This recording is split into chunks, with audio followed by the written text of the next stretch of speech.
Hello, everyone. Working for me.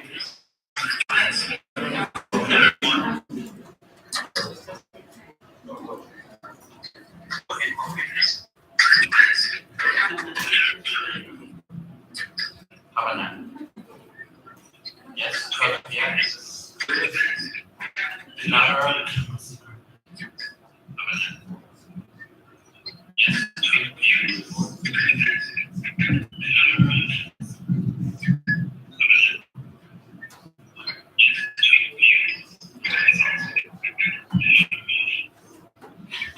Alright, I think this is working. Great. Well, thank you, everyone. Welcome to the one-year anniversary event of the Global Gender Smart Fund. My name is Etienne. I'm an associate director at Impact here in Luxembourg, and we are the fund manager for the Global Gender Smart Fund. And we're very happy to be celebrating this milestone today with all of you. And this is also an opportunity for us to not only talk about what the GGSF has achieved over the last year, but also talk about all the other initiatives that are happening in Luxembourg around gender finance. As we will all be a key topic today. For me, personally, I have 3 kids, 2 daughters and 1 son. And in most countries, my son would have priority over my daughters for access to employment, to financial resources, to ownership. And when my daughters grow up, they will probably be 30% less likely as women entrepreneurs to be able to access financing than my son. Which doesn't make any sense, because this is leading to a global gap of $1.7 trillion for gender financing, while financial services in general, are missing out on $700 billion of annual revenues by not servicing properly the apologies for this. I so much to think about all this. A lot of data will be given out today.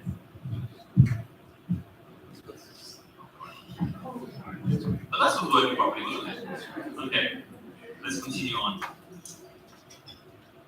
And not only does it make sense to miss out on this revenue, but also they're missing out on the class of potential clients, especially financial services firm, that is less risky. Women borrowers are 53% less likely or there's 53% less likely for women clients in general. So even if you don't care about social impact, which everybody should, just the financial aspects of this makes no sense at all. And that is why we are here all together today to see, well, why we're here today, why is the status of the situation on gender finance what it is today, but more importantly, what we can do collectively to change the situation through a fund like the Global Gender Smart Fund. And there will be a presentation later on about what the GGSF actually does, and through everything else that is happening in the world, and in particular in Luxembourg. So to start off, I would like to welcome Laetitia Hamon, who will be our first keynote speaker today. Laetitia is the head of the Luxembourg Stock Exchange and sustainable finance team for the last 5 years. She's also been heading the expert team at the Luxembourg Green Exchange, which follows over 15 years of experience in the field of sustainable finance. So we're very happy that Laetitia kindly agreed to start this afternoon, and then you'll see a very good lineup of speakers later on. But first, please welcome Laetitia. Thank you very much.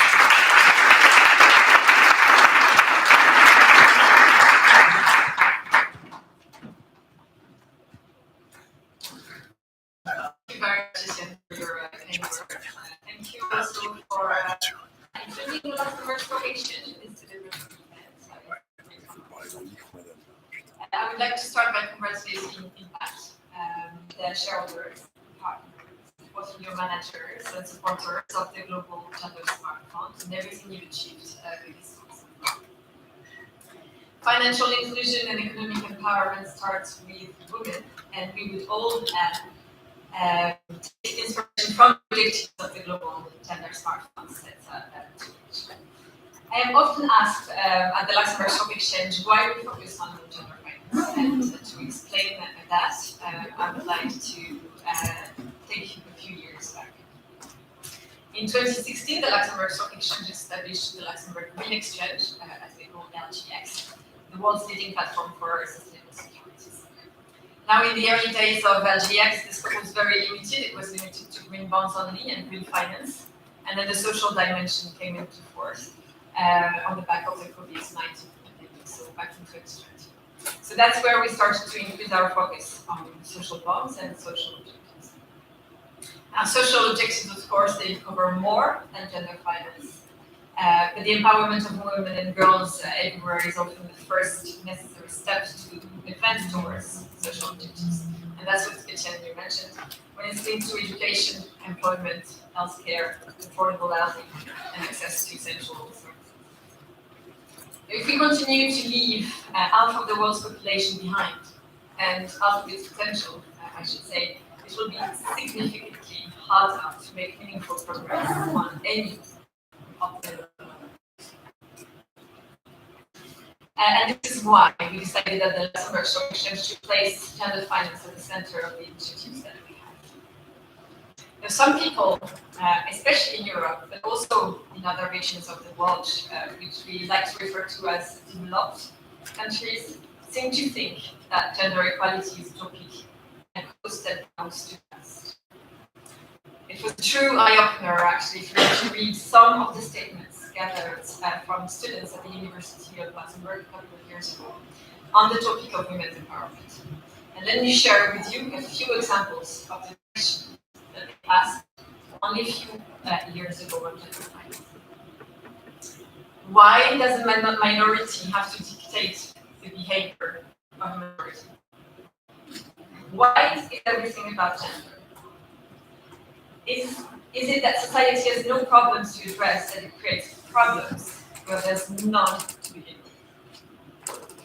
So if young, and I think it's fair to say privileged, students in Luxembourg are questioning the need to transgender equality and even refer to women as a minority, they are still having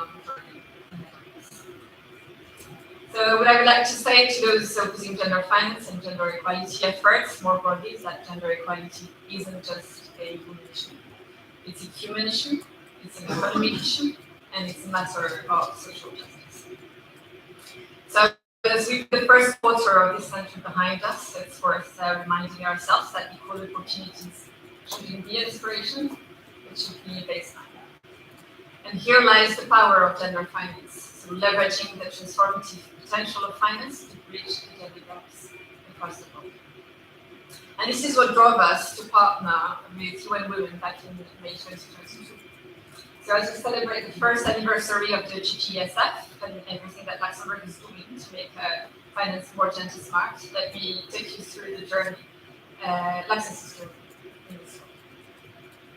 So when we decided to make gender finance a priority in 2022, we realized that it would be way more effective to partner with other institutions active in the field, and we signed a memorandum of understanding with UN Women in which we committed to working together to foster awareness around gender finance and the real impact that it contributes to.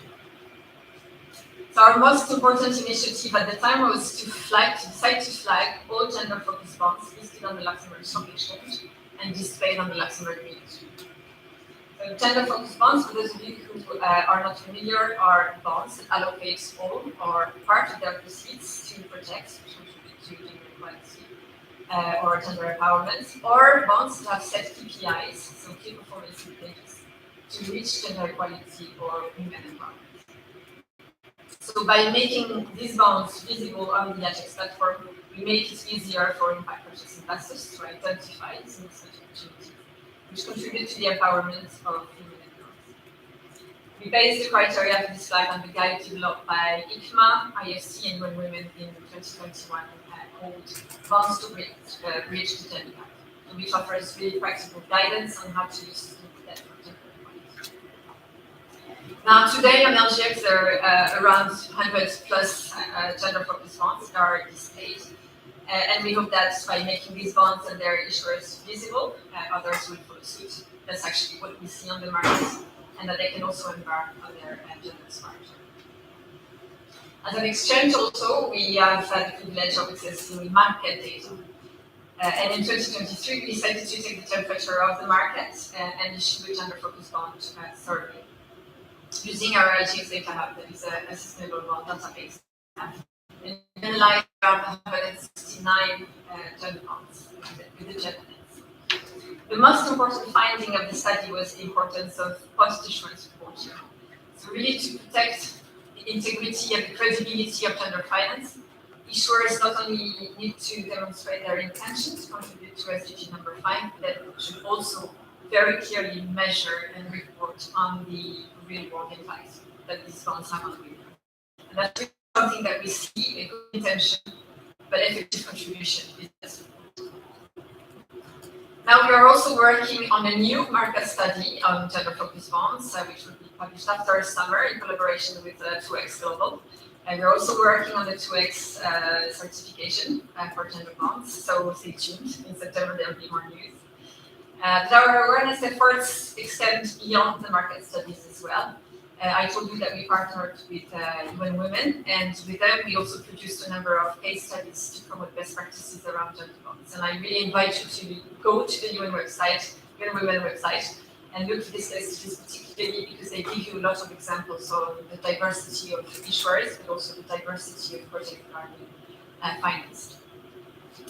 And last, we also developed a course specifically on the role of capital markets in advanced finance to improve the knowledge of market participants in the field.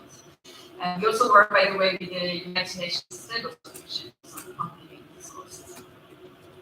So we provide guidance to issuers, also advising them on how to enhance their gender bond reporting. But let's just make it a bit more concrete and give you some examples of the different gender-focused bonds that can make for women, especially in emerging markets and developing areas. So there is this, you probably heard about, the Latin American Development Organization, issued bond that provides financing to 1,300 low-income women entrepreneurs in Argentina. There is this Tanzania-based NMB bank issued a bond that finances loans to around 3,000 women in Tanzania, allowing them to start or grow their own businesses. So this was the first actually gender bond in sub-Saharan Africa. There's also examples like in 2022, the Japanese beauty company Shiseido issued an SLB, so sustainability-linked bond, with a KPI to increase the share of female leaders in their organization in Japan. And I'm sure you know that this is a key question in this country. And they want to reach 40% by January 2026 with a baseline of 32%. So these examples illustrate the essential role of finance when it comes to women's empowerment. And if we're able to create a more gender equal world, we need to make sure that women have the same access to financial services as men everywhere. Now, every bond issued, every gender-focused financial product, like the GGSF, fuels the engineering of change. They help support women entrepreneurs, fund projects aimed at promoting gender equality, and ensure that women have a rightful and equal stake in our shared economic prosperity. Now, ladies and gentlemen, in these times marked by significant geopolitical turmoil and uncertainty, it can be very challenging to keep focus on giving women the rightful place in society. It's also very easy to be discouraged by the fact that the prospects for women and girls in many parts of the world are narrowing. But as an immediate consequence, the strong focus on D&I that marked the last few years now fading in parts of the corporate world. But as our CEO, Gilles Becker, said during the last International Women's Day in March, we will not be discouraged and we will not be silent in our efforts to inspire generations. So let's address the funding gap together, one step at a time, and celebrate the progress made so far, and above all, the difference that gender finance makes for the women that need it most. Thank you to the Global Gender Smart Fund for paving the way for a gender smart world, and happy anniversary.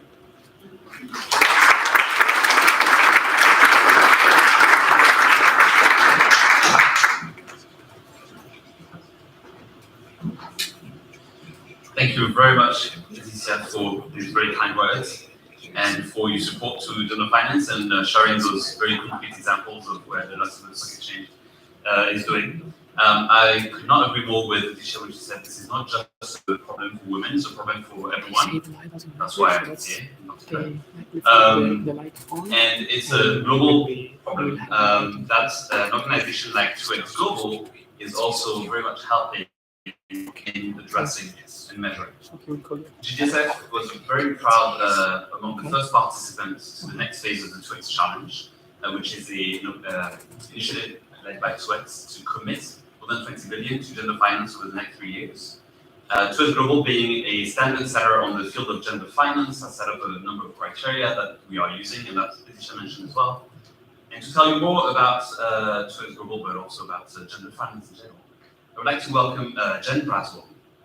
Jen has been an active supporter to the field of gender and diversity finance, as an advisor to Gender Smart at the time, and as a founding director of the 2X Collaborative, which became 2X Global. After over 10 years of development finance, Jen is now working to move the needle in mainstream private equity as well as managing director of EQT. Please welcome Jen Braswell.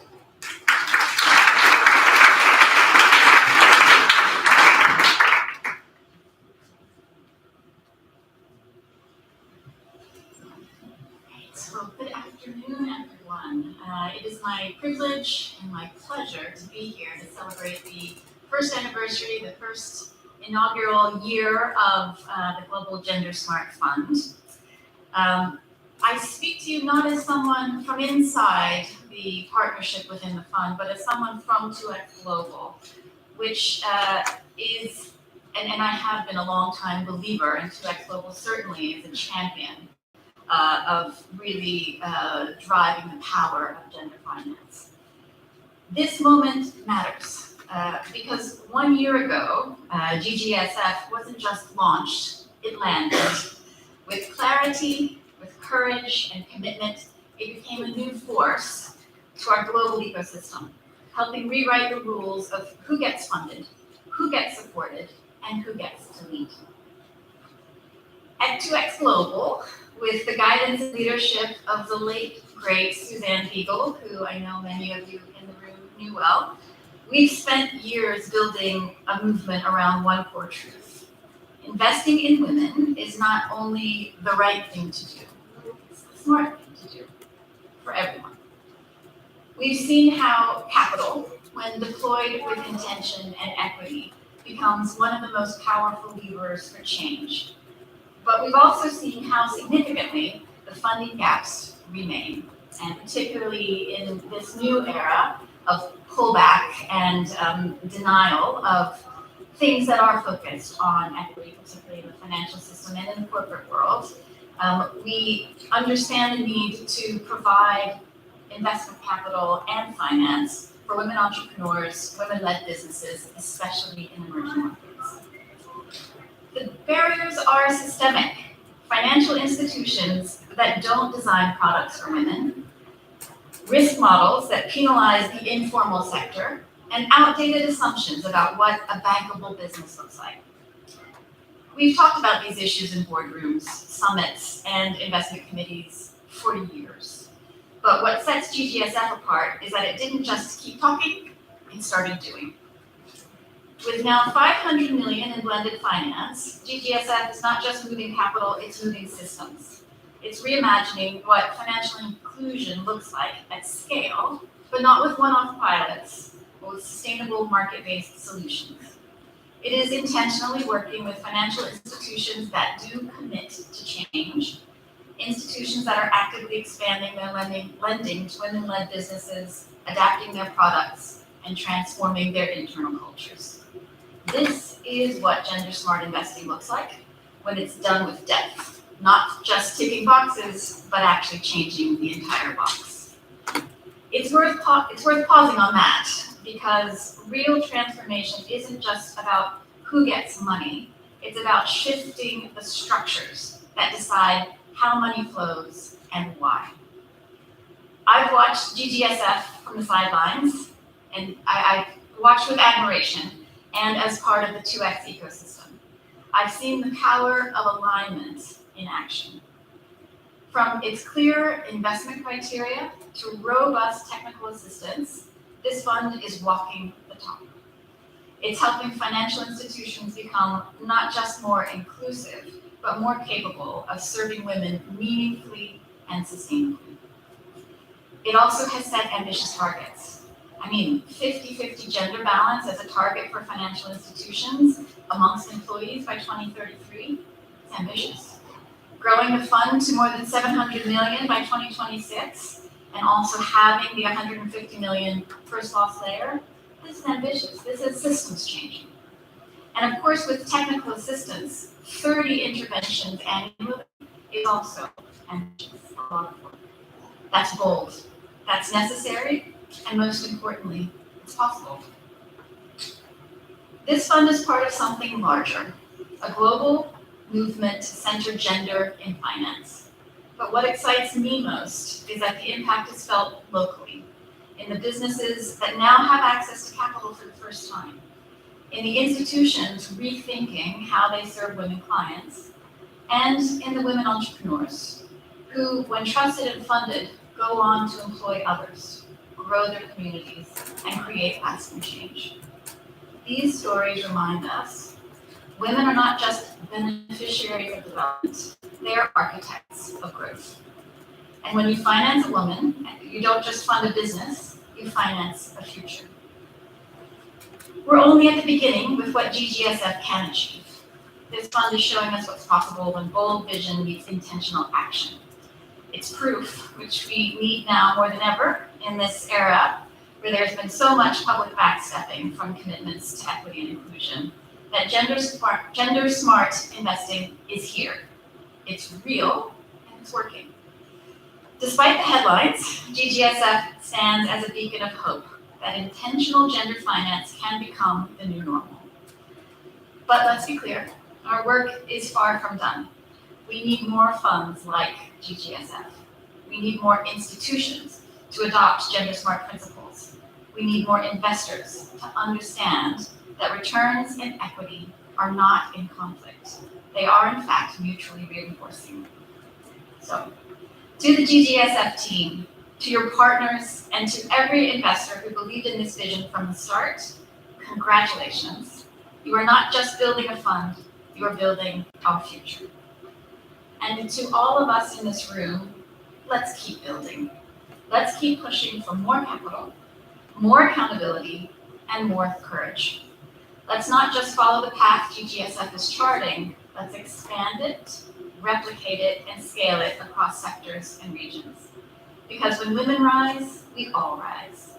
And the future we're working toward, it's not only possible, it's already in motion. Thank you.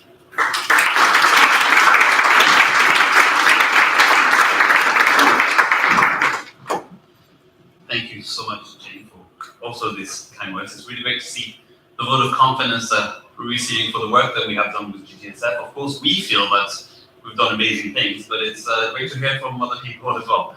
And hopefully this will inspire a lot more people, and that's really what we're here today as well. Now you probably wonder what does GGSF actually do for those of you guys who don't know much about the fund. So to start, I would like to invite our chair, who's also the CEO of TCS, Braswell, who came at a time when there was a lot of discussions with the predecessor fund of GGSF, Microfinance Enhancement Facility, on where this fund should go and whether it should continue at all. It was at the time a financial inclusion fund, focused on the liquidity aspect following the financial crisis, which had continued until 2023, and there was a lot of relevant questions of whether the fund should continue or not.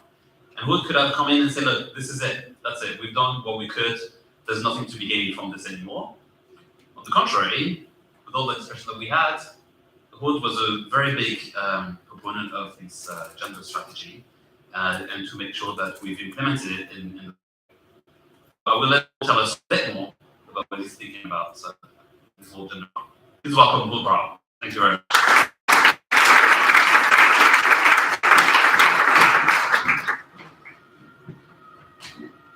Thank you, Etienne. And also on behalf of my colleagues, the board of directors of the GGSF, a very warm welcome for today's event. I mean, the fund is turning one. And already we have the feeling that there are something that will become a huge change agent. So therefore, I don't hesitate to use some big words in my speech. All people are created equal. These are words dating back, and actually in its original shape it was men are created equal. But had Thomas and Jefferson lived today, he would have said all people are created equal. Only 10 years later, inspired by these words, the French Revolution came up with the first Declaration of Human Rights, to inspire in 1947 the United Nations Universal Declaration of Human Rights. And it might sound big, but I strongly believe that a fund like GGSF is part of this global movement that actually takes centuries. And it's a global movement of a moral evolution of mankind. I believe it is part of a growing consciousness that none of us has had the luxury to choose in what country or in what body we were born. There's this invisible, incomprehensible lottery, and we all know you end up as a woman in Afghanistan, or you end up as a man in Norway, but nobody gets to choose. So those with a winning number do have the moral obligation to do whatever they can to support others that got a number that did not win, to create this equality. And that can be on a small scale, that can be on a large scale, but having the winning number comes with responsibilities. And I strongly believe that that is the case, and I strongly believe that that is what brings us here together today. a long history, and I hope a short future, but I fear, given today's realities, that we still have quite a way to go. And I actually briefly like to translate these big words into some small and very practical facts, because big words alone do not generate change nor impact. So we have one AFM, we have 3 portfolio managers, advisors. We have jointly with them 25 local offices. That translates in about 300 people walking the field on a daily basis. And as we learned this morning, these people are actually negotiating gender action plans. And today, after 1 year of GGSF, there is almost 300 gender action items, individual action items on a global scale. So, having these 300 individual action items at financial institutions that in their turn service thousands, if not tens of thousands of people, just helps you realize that one single fund definitely can and will impact hundreds of thousands, if not millions of people. And sometimes it will lead to concrete change. But this morning too, we had a fantastic discussion on how can you influence, let's say, the composition of the board of directors.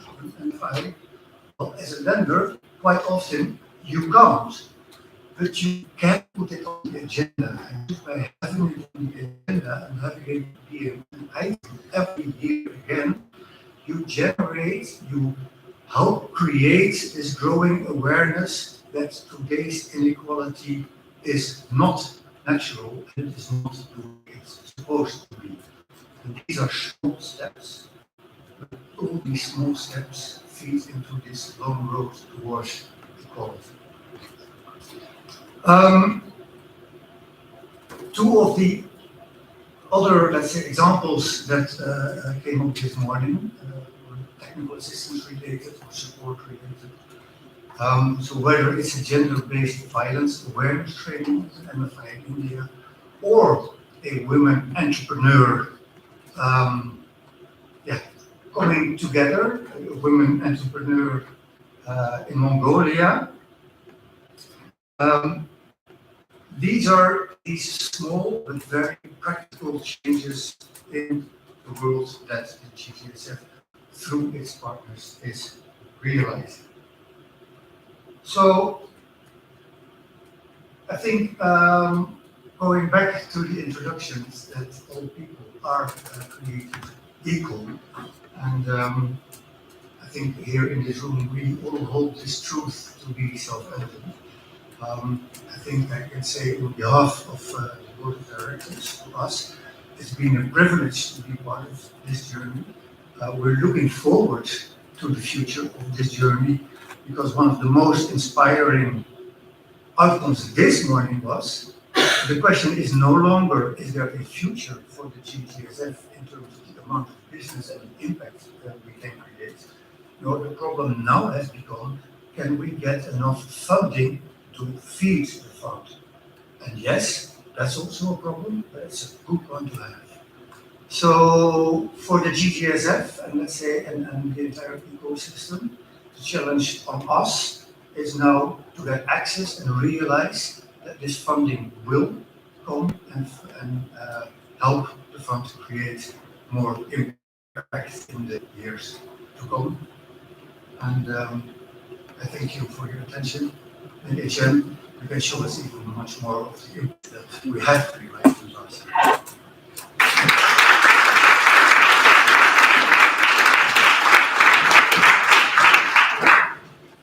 Thank you so much, Walt, and thanks of course to you and to the board for your support for the mission of GGSF. Indeed, we've done quite a bit in this first year. Very proud to have invested in 2024 312 million in 52 institutions in 20 countries. Let's keep in mind that we were setting up the fund, so we actually didn't do any or much disbursements in the first half of the year. So that was the second part of the year. That's what we managed to achieve, and we're seeing, as Will mentioned, a huge pipeline today. There is very strong demand for that type of financing. What does that translate into the impact? So we have this baseline data that we're measuring at the level of our investees.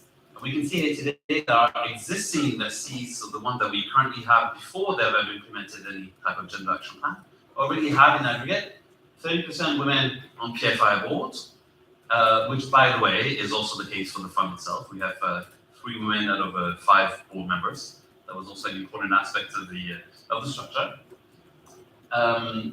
So that's translated to 60% indeed. Thank you, board. 35% of women in PFI senior management.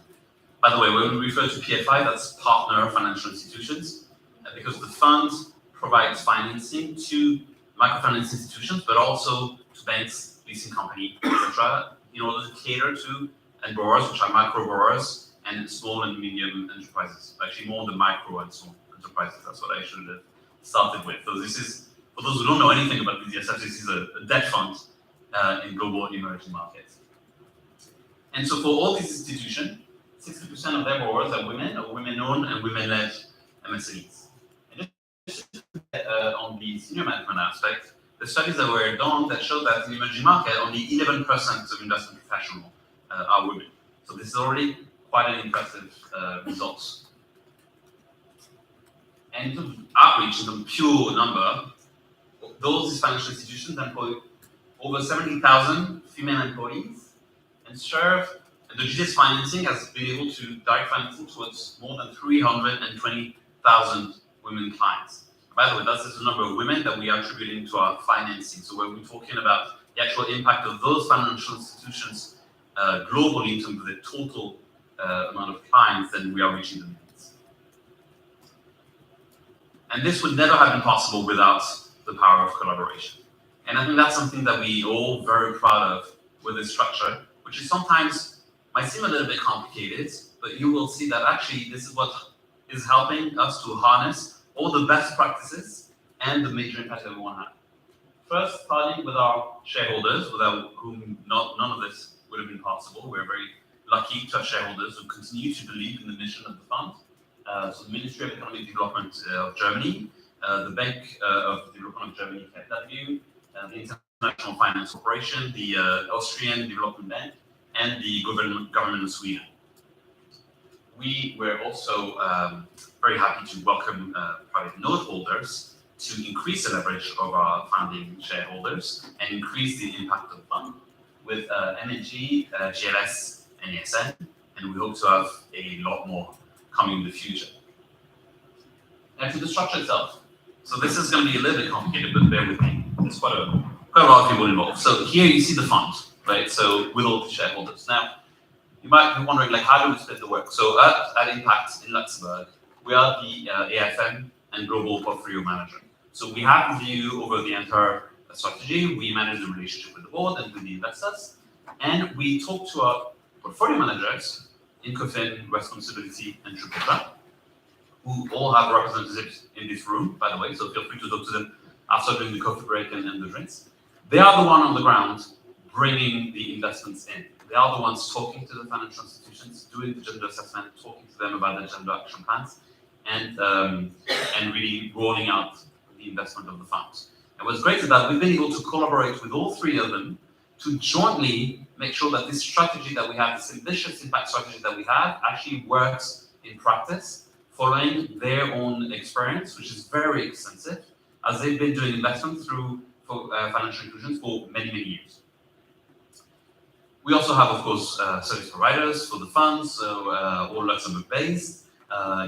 UBS, people, and that's also the role that we're playing at this level here, is to coordinate all this great group of people. And another aspect of this one, which is really important, is how we're collaborating with international organizations to make sure that we are indeed in line with best practices on the topic of gender finance, and that we can also then report on all the great things that we're doing. We talked about TWIX Global. We are trying to align as much as possible with the TWIX criteria. We are participating in the TWIX challenge. We hope that we will get the TWIX certification. You should keep an eye out to the LinkedIn page of GGSF for that, because hopefully this will come in the next few months. We're working with Aquilo, who's a data management company, a great startup, and we are lucky to have a incredible CEO in the room as well, who's helped us to put together a gender assessment, which I'll mention in a bit. And also being in line with the labeling and the standards set by Luxembourg here in Luxembourg. And also the fund is in line with the operating principles for impact management. On the side of all of this, with this new structure, we also set up a technical assistance facility, which we didn't used to have in the previous fund, and which is really helping in driving the impact forward. We have donors. Currently, we also have the German Ministry of Economic and Development, as well as the Austrian Development Bank. ATA facility committee that is supervising all of this. And we at Impact here are acting again as the overall TA facility manager, working here with what we call the technical assistance preferred provider, which is made up of a consortium, made up of Naras International Consulting in Denmark and Women's World Banking. We both have extensive experience in doing that type of TA work with financial institutions globally in emerging markets. And the reason why we chose to have such a structure with a preferred provider was to ensure that we could harmonize the processes across the portfolio managers, across countries, across the financial institutions, and that we could then also have good lessons learned and a lot of peer learning and knowledge sharing. And obviously, all of this is to the benefit of the investees, the financial institutions, and the financial beneficiaries. So once we have all this in place, you might wonder, okay, fine, but then they have the money here. How do you actually move the needle with the investees? Well, there's three main pillars of our engagement here. I mentioned equilibrium and the gender assessment that we're putting together. So this is a very important part. Any single investees that wants to receive financing from GGSF has to do this gender assessment, which covers, and you can see, all aspects really of where gender might have an impact on the operations of the financial institutions, being internal, in terms of ownership, leadership of employment, but also in terms of the policies, how things are being dealt with internally, and the key aspect of gender-based violence and harassment risks, which is obviously a key topic, very interesting one, but also sometimes more difficult to measure. And this question is helping us address this. And then on the external side of things, talking about the end borrowers and the products that are being offered, the type of portfolio, and how this is being distributed. On the basis of this gender assessment, every single investee has to put in place a gender action plan, which will go into the legal agreement with specific areas of interventions and targets that they will need to achieve within the life of the loan, as well as a user proceeds clause whereby 80% of the financing that is being provided by the GGSF has to go towards our target clients, which are women or women-owned, women-led MSMEs in emerging markets. And this is also a legal commitment that the institutions make. Now, to give you an example here, it's not that easy to read because there's so many areas to cover, but you can see here the type of result that we get in. So the purple line is the result of the specific institution, which compares with the global index that is embedded into the tool, and compares also with the overall benchmark of GGSF. So you see here, once you have this part up, then that tells you those are the gaps that you need to work on. And that's precisely where the gender action plan is going to come. You have a gap in the recruitment policies, then that links into a specific action plan to review and complement this HR policy with the gender lens and develop a specific internal strategy. On the procurement aspect, this specific institution had the military approach on this as well, so they committed to continue with technical assistance to do gender impact assessment on the overall portfolio and how they are distributing the products. And this topic of GBH that I mentioned earlier, that's also an interesting one because initially when we started this whole process and when we talk about GBH risks to people might think first as a sort of most obvious violent aspects of gender-based violence.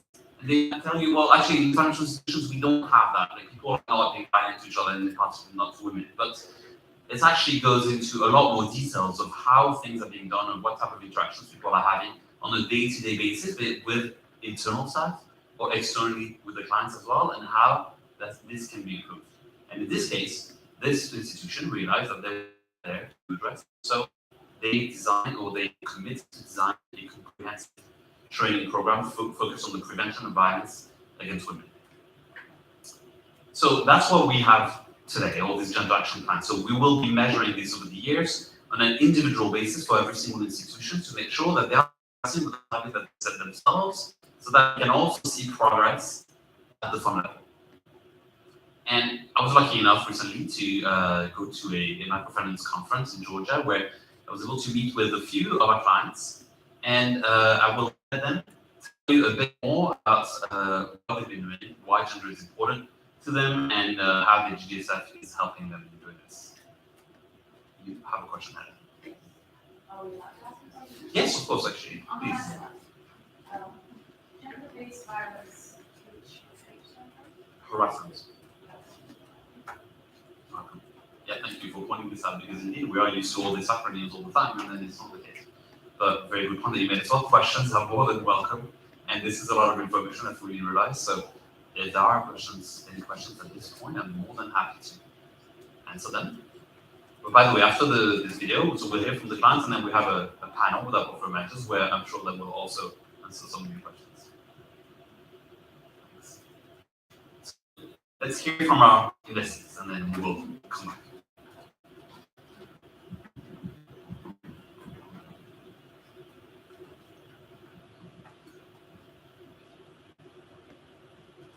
Yes, actually we have some ongoing projects with GGSF technical assistance support, and during this process we faced with some interesting things that actually we have a big pain because of, for example, automation of the reporting, and because of lack of automation, yes, in the reporting. And I think that this can help us to deeply analyze the real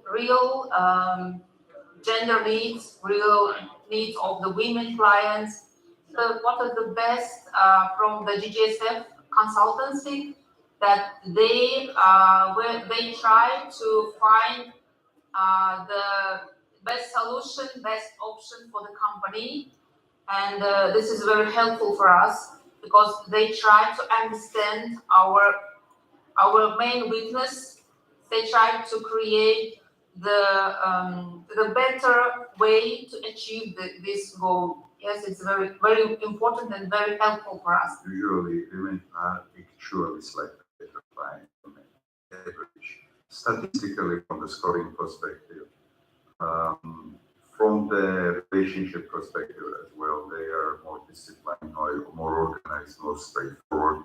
It's easier for the banks, especially for the branch offices, to do the business with them. If not, less risky than less costly. So it's economically less costly altogether. So it's a very, very good market for us to just understand, but learn how we can increase our participation in that direction. Microlending is what? It's a high-touch lending. You have to have a lot of employees working with your clients, loan officers we call them. And that was one of the challenges, and still is for the bank, is to have more young ladies working for the loan officer. Preparation of the action plan is a very important and very it's smooth and nicely done process, but it helps all. And then the result of it, when it's doable actions and justified initiatives with a specific deadline, which we do have, it makes life more interesting and brings in some new understanding of things which we didn't do, we were capable to do. And that's what is it about this PA. I think that's what at least I learned personally. Let me emphasize that this funding that we receive from the GGSF was very, very important because it allows us to design the product, especially for the woman client, and it allowed us to increase the outreach in this sector rather rapidly than we could do it alone. And Second was that this product was designed due to using this funding, especially for the said companies who are led by women or owned by women. And I think it is very, very important. Usually the perception, especially in terms of the risk point of view, is that the underserved rural areas, especially women, are much more high risk. But what we see on the evidence and what we see in practice, this is such a totally different scenario. And first of all, let me thank the Global Gender Smart Fund because they enabled by their support. First of all, to create the products which were tailored to gender. They were risk adjusted and also they proved that to be cost effective, both from the client side as well for the organization itself. So we, from the practice, see that this portfolio is not only growing fast, but it's also balanced by the very good quality. We truly believe that this is beneficial for the business, beneficial for our client, and as a result, beneficial for the whole economy. Дом построила, землю купила, машину купила, торгую, работаю, ребенка вырастила. С вашего кредита начала, вышла первый раз и начали бизнес. Знакомый порекомендовал, что есть такой банк, можно там взять. Я его послушалась, наша семья послушалась, и мы подошли, и мы очень рады. Нет, я не против, ни в кого банка не против. Я куда подходила, никто мне не отказывал, но я уже сколько лет с вами работаю, MBC банком, я очень согласна с этим. Даже другим я порекомендовала, есть мои подруги, знакомые, что меня послушались, и они тоже подошли к вашему банку и работают с вами. Я с 2014 года открыла эту антикварную комиссионку, и до сих пор с помощью вашего банка я функционирую. Эти кредит-офицеры, они очень, знаешь, у них открытый ум, они быстро это все ловят, и мне очень нравится, как они работают с клиентами. Нравится, ребята очень хорошие, они очень так тепло относятся, нету такого, знаешь, что вот есть такой как строгий режим, такого нету. Я вот когда захожу в банк, вот чувствуется, что они очень между собой тоже как-то, как одна семья, вот такого не чувствуется разницы, вот как-то, знаешь, в других банках более такое, знаете, какое вот строгое отношение к клиентам. А здесь именно подход у них какой-то очень теплый подход. Могут они отказать и тепло отказать, они так, знаешь, рубят встречи некоторые, а тут очень такое, очень теплое отношение клиента. Спасибо, MBC. I love you, MBC.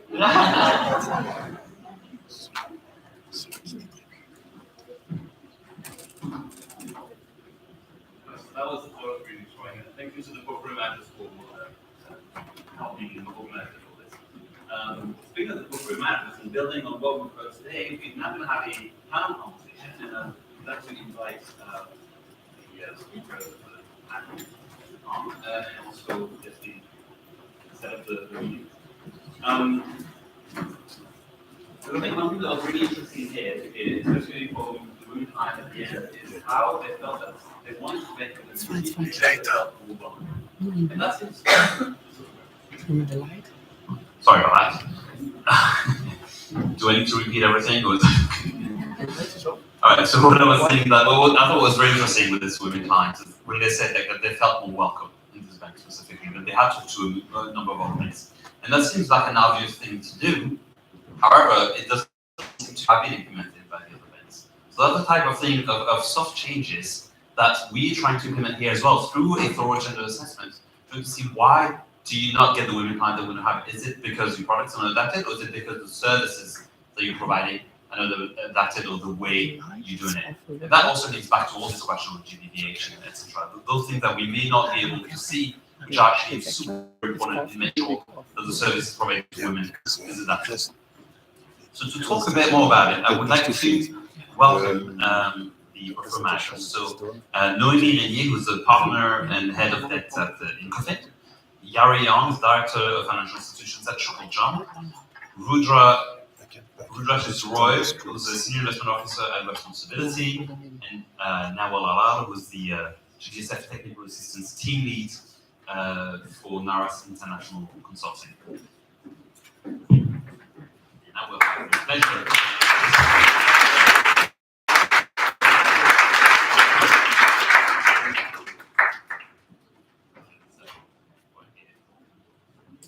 The screen thing is really bad. This is a nice blue background that you have. So assuming we'll either turn it off or...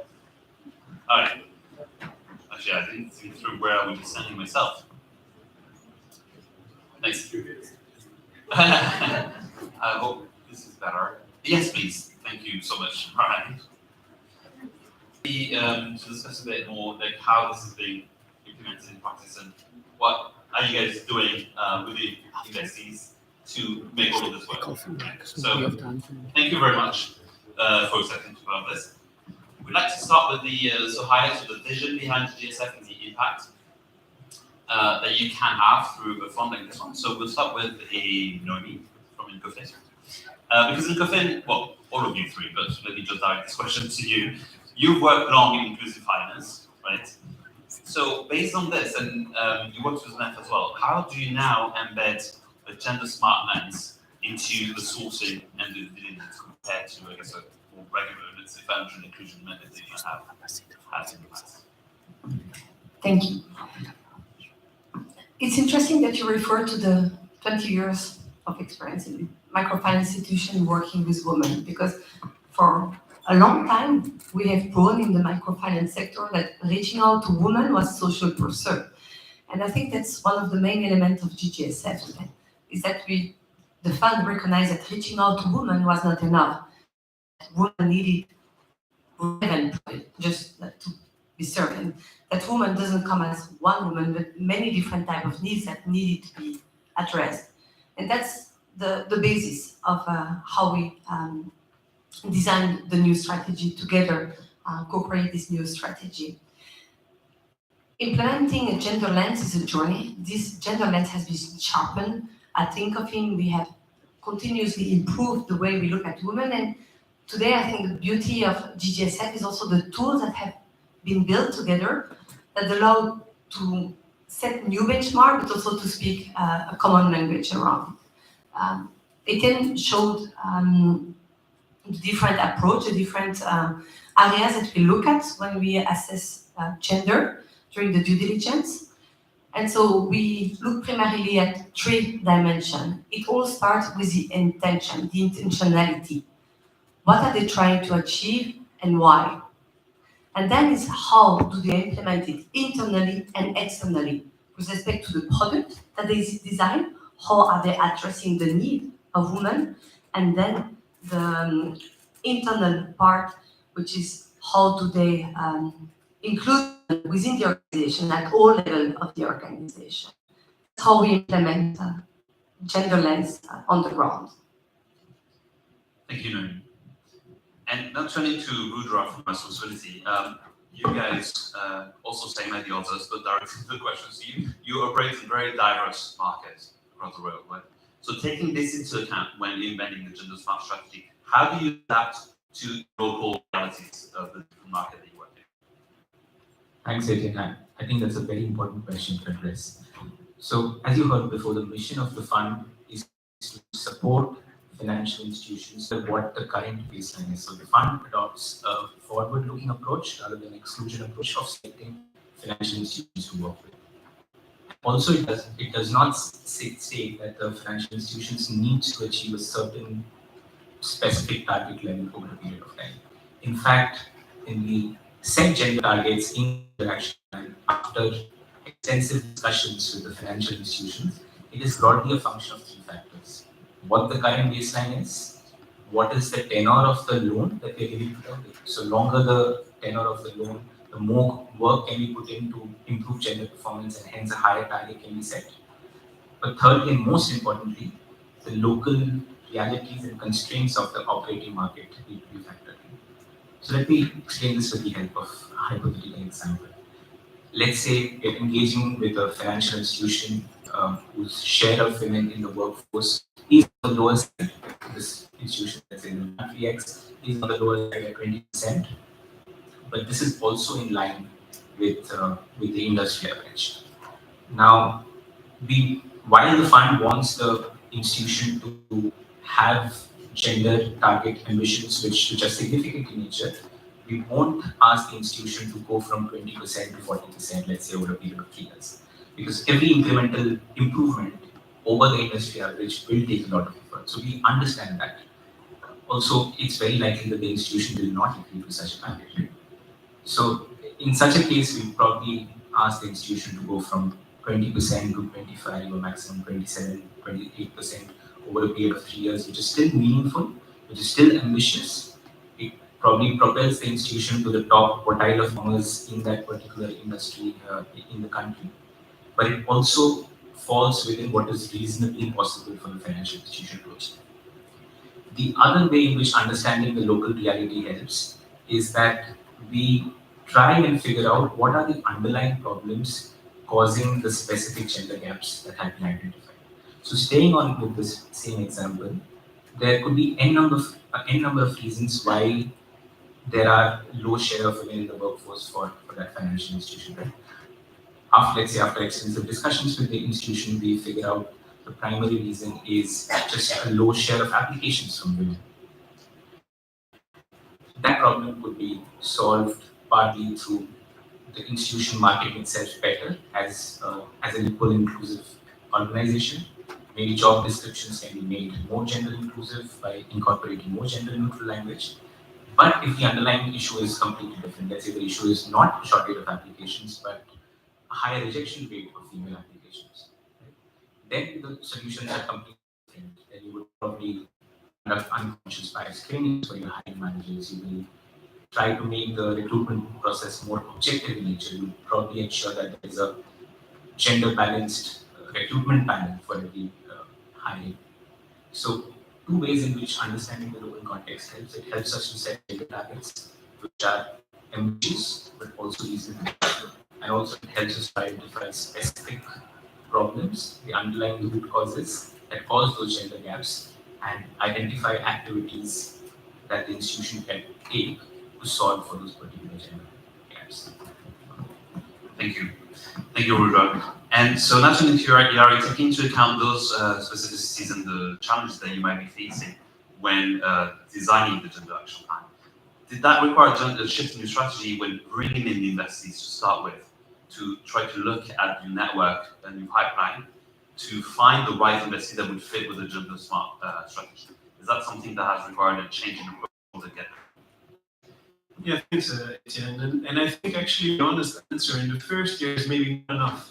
And the reason for that is I think also we were still figuring out, we're new to the fund, new to the Global Gender Smart Fund, and still figuring out what is actually the starting point. Rudra just alluded to institutions starting with a certain baseline and showing improvement. I think initially actually in our pipeline we have focused a bit more on the institutions that already showed a certain standard we wanted them to meet. I think where our job, our journey ahead, and that's already a little bit looking forward, lies is to also bring in institutions that have not yet gone sufficiently through the journey and make them more aware of how gender awareness and gender intention can help them to improve their businesses. And in a way, it's similar to the journey that we ourselves, and you were speaking of the gender or the shift, we ourselves have gone through. So when we signed on to the 2X challenge back in, I think, end of 2021, it was a way for us ourselves as well to become more intentional, more aware, and moving from just reaching women to reaching women better. So that was not purely something that we did on our financial institutions portfolio, also in some of the other investment vehicles that we managed. And financial institutions, we were actually doing a lot of this already before, but maybe not sufficiently conscious of some of the challenges that certain institutions were still facing. So did it require a severe shift? Not entirely, because we were doing a lot of good things, but what did help us actually is to become more intentional about our own practices. And one of the ways, and I think the Gender Action Plan in that is a very beautiful instrument. Also, it stands for GAP, right? So Gender Action Plan addresses these gaps. And I think in that way, GGSF is actually playing a very important role in the sector. Thanks, Yari. And I think that's an important thing that you said. It's not just about reaching out to women, but how to reach out to women better. And that's exactly what the Gender Action Plan is indeed for. And speaking of which, so now turning to Hamon as technical assistance provider. So the Gender Action Plan is a legal requirement that the institutions have, right? Some of them supported by technical assistance. How do you ensure that the technical assistance engagement that is designed is actually a meaningful towards a clear target, rather than a simple checking the box exercise? That's a very good question, thank you. I think also us getting very late into that process, and then having also the existing fund investment and then technical assistance on the side. One thing that really helped was the co-designing the technical assistance with the investees, and not just coming in with technical assistance in an imposing way that this is what we're going to do, let's just do it, but really involving those financial institutions into this co-creation process. And at the end of the day, these are the people that will implement it after the technical assistance is gone. So to also ensure sustainability.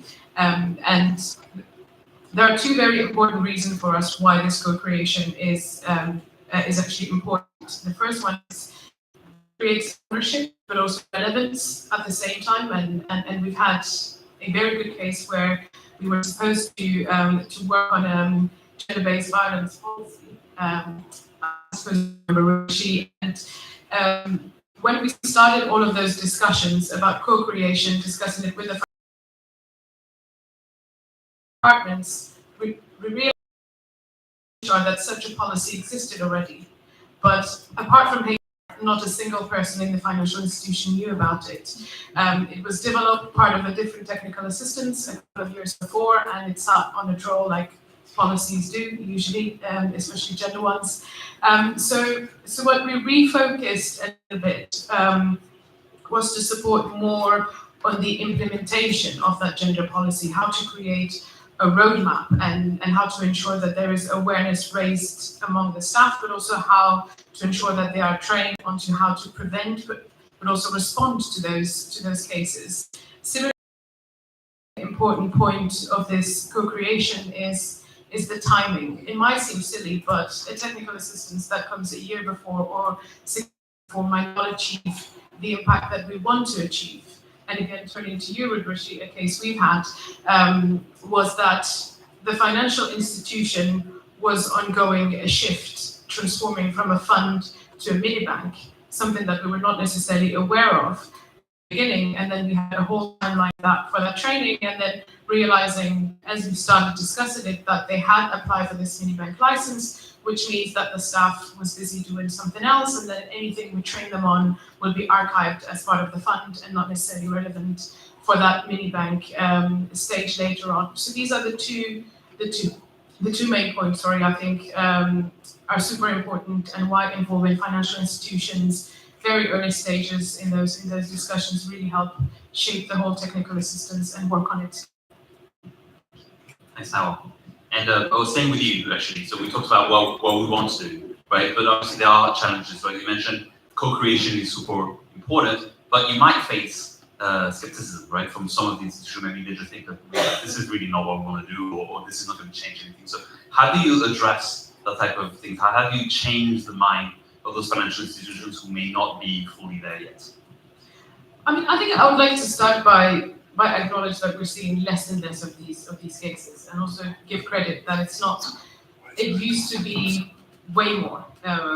We've had like a lot of resistance, but nowadays I think there is more openness and more intentionality around it, and I think also working with investors that are part of GGSF already. I think there is this understanding already that they want to work on that aspect. So giving them credit on that, but I think we still face few issues that are mostly about, I think, misunderstanding and also perception of what gender work means. In so many cases, there is this understanding that it comes as some sort of a compliance burden. So it means that the staff will then also have to spend a lot of time on this, and they want to ensure that they still do their like daily tasks in a banking way.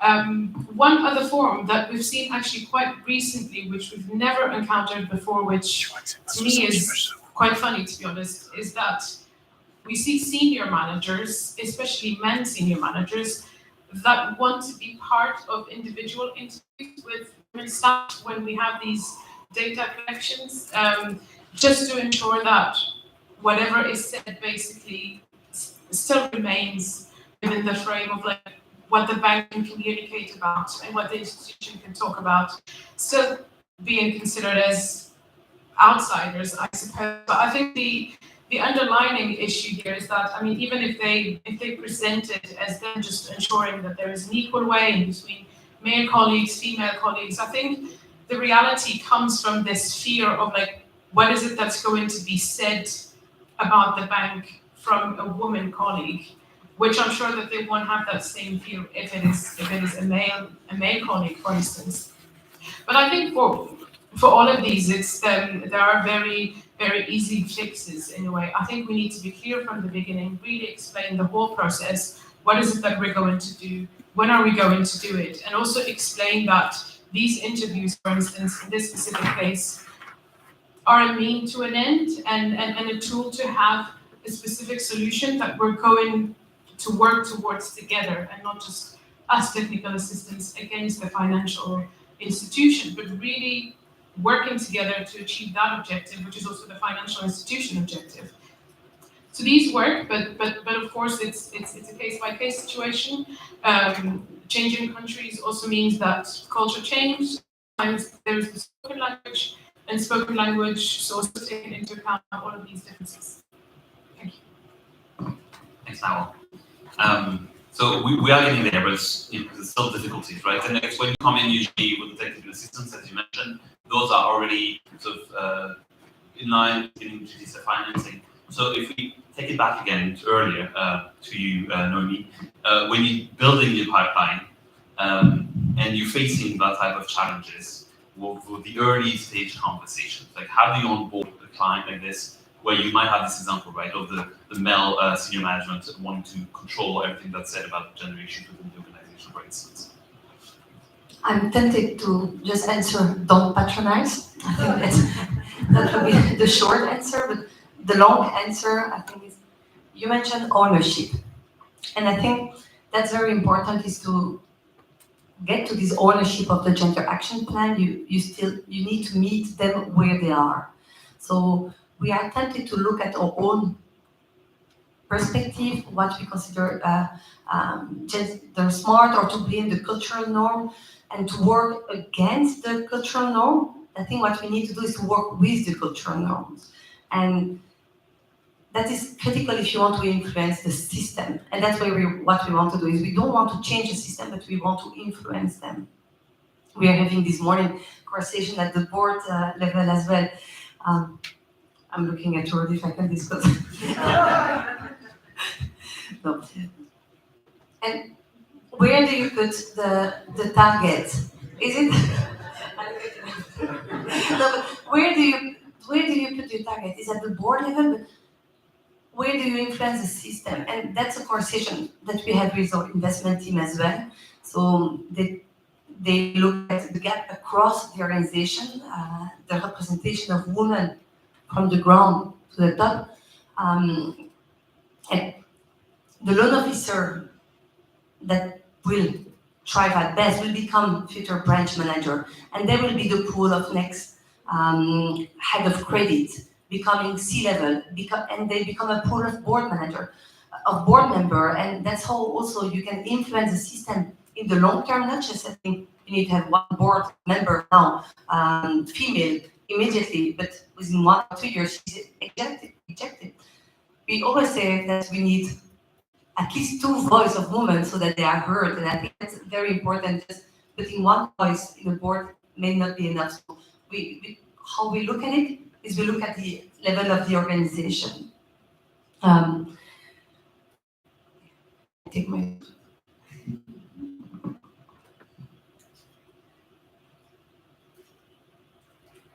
And the second thing I learned from the team as well is to build allies within the organization. It can be at the level of the management, it can be at the board level, but building allies is also very important. There are always allies in all organizations that try to push the needle, that try to push further for the agenda. Thank you, Noemi. You left us a little bit with a cliffhanger here early. I'm sure a lot of people will have questions to you on what you wanted to discuss. But there will be drinks for that later. Yari, so the opposite situation, if you have a situation where you have alignment, you have allies within the organization, they want to implement something, but operationally or whatever they want is actually proving very difficult to implement because they have priorities or the various reasons. Like, how would you address that type of situation in a context where operational implementation of the gender action plan is difficult? I think that if there is alignment actually on the mission, the job is a lot easier. It's a lot more difficult when there is no alignment on what you want to achieve to actually be able to operationalize it. So, in most of the situations that we have had so far, we actually had alignment. In some cases, we have had a difference of a different starting point. So an institution, for example, prior to the fund actually starting at the same conference that you were at, Etienne, and saying like, wonderful what you investors have thought of, but I mean, we are serving, businesses, male, female, we don't care. But after having several conversations with the institution, actually they do see why it is important to provide specific funding for that. They do see why it is helpful to actually create more awareness inside the institution on serving female customers. So sometimes you might come from a different starting point, but as long as you're aligned on the journey, and I think it relates to what Noemi said before, if you are talking the language of the institution, and if you understand what their priorities are, it will be a lot easier to meet their needs. And I think with GGSF, we've really done, and that's across the different portfolio managers, as well as the TA providers, as well as the AFM. I think everyone really has helped actually to make a package available for institutions that is appealing. So it's not just, here's your funding, good luck with it, and by the way, address these gaps. No, it is, first of all, how can funding be designed such that it is helpful to you, whether it's the tenor of the loan that we provide as a fund that needs to be extended to meet their underlying assets, or whether it's a TA package that might address some of the internal challenges that they have in implementation. I think the fund is ready to respond to that. So, but if the mission alignment is there, I think that is actually the starting point. Because if it's not there, I do think that's where GGSF says no, thank you. We might not go on this journey together. Thanks so much for this. And so we talked about those challenges at the investee level. Now you will remember this very complicated chart that we had with all the first people involved. We see here today, this is a very successful year. I can tell you, there's been conversations, sometimes even debates, to make sure that we implement the strategy in the right way. And it's great to be able to have those conversations with the partners. And in this context, Rudra, maybe can you tell us a bit, like, what do you think has been key or will be key for such a structure like this with so many players to ensure that it remains flexible, agile, and impact-driven, and to reach the impact that it's supposed to be reaching? So I hope you remember the slide that Etienne showed on the various partners. I'll zoom a little bit on that slide and talk about the coordination between the AF and the portfolio managers and the PE provider. So I guess all of us perform functions which are needed for the fund to run like a well-oiled machine, right? We're codependent on each other for the fund to deliver performance. The AIFM is responsible for investor sourcing, for liquidity management. The portfolio managers are responsible for making sure that the liquidity is optimally deployed across assets with good risk-adjusted returns. We are also responsible for engaging with financial institutions to push them to think about improving their gender performance, develop gender action plans, and then the TA provider comes in to provide execution support, implementation support to the financial institutions wherever they are not being able to do the activities in the gender action plan by themselves. So it's a very cohesive sort of operations which is required to deliver performance of the fund, to do transactions through the fund. I think a good example, beyond the day-to-day coordination, a good example of the collaboration was the GGSF workshop, which was conducted on the sidelines of the recent MFC conference, which you heard previously. Herein, all of us together contributed to drive the shareholders' intent to start creating a community of engaged, gender-intentional financial institutions, and hopefully we do more regional and global level workshops in the coming years. Having said that, things are always not rosy. There have been points of difference between all parties involved. I think an obvious example is the fact that all the portfolio managers vie for the same pool of liquidity, right? I think we do have a lot of complementary strengths in terms of origination, in terms of the markets we are most active in terms of sourcing investment opportunities. But there are many financial institutions out there with whom all three of us want to work with. And I think to resolve such situations of conflict and also to identify potential areas of collaboration, two things need to be kept in mind. Firstly, I think, and we've done that over the last 2 years. Firstly, keep an open, healthy channel of communication. We have periodic catch-ups between the AIFMs and the portfolio managers on a monthly, quarterly basis. I speak to Naval on a monthly basis to discuss progress on the team proposals, to bounce ideas of her on the gender action plans we are discussing with financial institutions, given her extensive experience.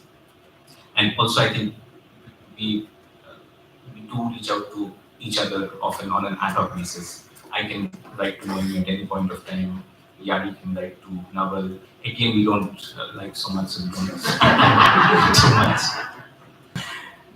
So that's one point, keeping a healthy channel of communication. And the other is, I think, whatever conversations we have, whatever discussions we have, it needs to be centered around the topic of what is right for the fund. Not what is right for our individual organizations, what is right for the fund, what will help the fund to achieve its risk return impact objectives. So as long as we keep these two things in mind, I think we can deliver value to both the investors as well as our partner financial institutions. Thanks, Rudra. Well, I happen to like you all very much, but thankfully I'm not the only one in the team, so you do have the rest of the team here that you can talk to on a daily basis. Nevertheless, we have collaborated to where we are today, and now the question, where do we take this forward and what kind of impact can we actually have, right? So, and that's this next section that I really want to cover. What's the vision here, where are we going, and how can we achieve this? So maybe to turn to Yari. You seem to be it's not a trick question, but how do you think the GGSF as it is today, how can it influence the broader financial sector? Because now we talked about everything that we want to do with our individual investees. How can this have a broader impact going forward to make sure that the finance becomes the new normal? Yeah, I think, I mean, let's start with today, right? It's a 1-year anniversary. I think we have a diverse crowd actually in today that reflects on what GGSF has been doing so far. I mean, going back to the structure chart as well, which is, if you will, relatively complex for people that are new to the fund to understand, let alone some of the investees. They don't know the difference between, RESPA, Incofin, or ourselves in what exactly our role is, because we all actually serve the same purpose of deploying the funds in the best way we can. So I think for some of the institutions, it actually becoming is making them aware of the gender, let's say the gender targets of the fund. Now, what is to be done going forward? I think the gender gap that has been shown as well is 1.7 trillion. So what we are doing with GGSF, having deployed over 300 million last year, but being at a size of over 500 million today, there's still a very long way to go to be able to fully address that finance gap that is out there. I think the benefit of having a complicated, in a way, structure is the fact that all of our organizations are going out there to reach out to these industries. At the MFC conference, for example, I mean, we mentioned it already a few times, and you saw it actually on the screen. GGSF was out there. GGSF was visible. To institutional investors, it is a vehicle that is also visible. So I think in doing that and in addressing institutions to work on their gender awareness, gender actions, we're playing the role that we can in the financial institution sector. But I think on top of that, it's not just that, it's also working on awareness in the more broader investor sector. Even if there are investors out there that might be able to work with the fund because they have a different focus area or because they don't like the setup. But even so, they are being pulled to the table. They are being pulled to the table to discuss how can we jointly address that 1.7 trillion finance gap that is out there. And I think GGSF so far has created quite a lot of visibility and awareness, and we are quite happy with the role that we are all able to play in that. But there is still a lot to be done. This has just been 1 year. I think there is. We hope to be a part of this journey for many more years. To be honest, we like it too. But no, I mean, joking aside, we are obviously looking forward to putting our name out there in the sector and to making more financial institutions gender aware, gender intentional, and help them to serve their female clients better. And also, in the process, make sure that the workforce is also more better equipped to deal with the challenges. Thanks, Jari.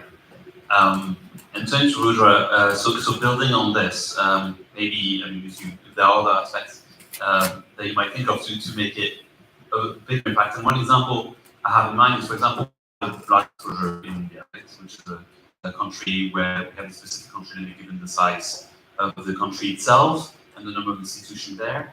Maybe, I don't know if you were planning on talking about India, but is that an example that maybe you could shed some light on? We are limited in a way that the market is so big that there's only a number of institutions that we can reach. How do we make our outreach big enough, visible enough in a country like this to actually make a difference in a more global way? So India is a large, there are a large number of institutions we work with across products. I think what we try to do whenever we work with a financial institution is tell them what makes GGSF unique, right? GGSF is a vehicle which is a wholesome product, which not only provides financing, but we also provide engagement support to financial institutions. So, for example, let's say we have asked a financial institution to work with respect to a specific gender area. Right? We have made the impact case strongly, we have made the business case strongly, and we've nudged mindsets in a certain direction to think about the gender topic. But often the response from the financial institution is, we understand that this is important, but we don't know what to do. Where do we start from? So therein we coming through engagement support, we have deep conversations with the financial institutions to nudge them in a specific direction, to identify specific gender opportunities that they could work on. We help them develop gender action plans. And this is also not enough. Sometimes the financial institution comes back and tells us, okay, this is great, and we want to we can work on these two activities. The third activity tell us how to do it. And then Naval and the team comes in to fill the gap, and given the team expertise of working on the gender topic over many years, they provide execution support for the financial institution to implement gender action plans. And frankly, this is the approach that we use across organizations. India, I think specifically, because the demand is huge, we struggle to fulfill all the demand through one specific fund. What we have done between the portfolio managers is to identify institutions which are really committed to the topic. So we had a large pool of institutions to pick from. So we identified institutions which are really committed to the topic, which are already at a certain level of gender performance, and we try to influence the institution to do more going forward. Thanks, Rudra. I have a couple more questions, but just we'll then open up to the audience. So if you want to start thinking of questions to ask to our panel, so maybe Noemi, building on this. So we talked about India in particular, where we don't have enough capital to serve the entire demand, and that's a problem that we see we can have because the demand is so big, and we don't necessarily have the liability to follow as much. How do you then continue transformation, maybe not through more capital, but like a deeper gender engagement? And in particular, we do a lot of repeat loans, for example, right? What is the role that we can further play here to make it even better, if not wider?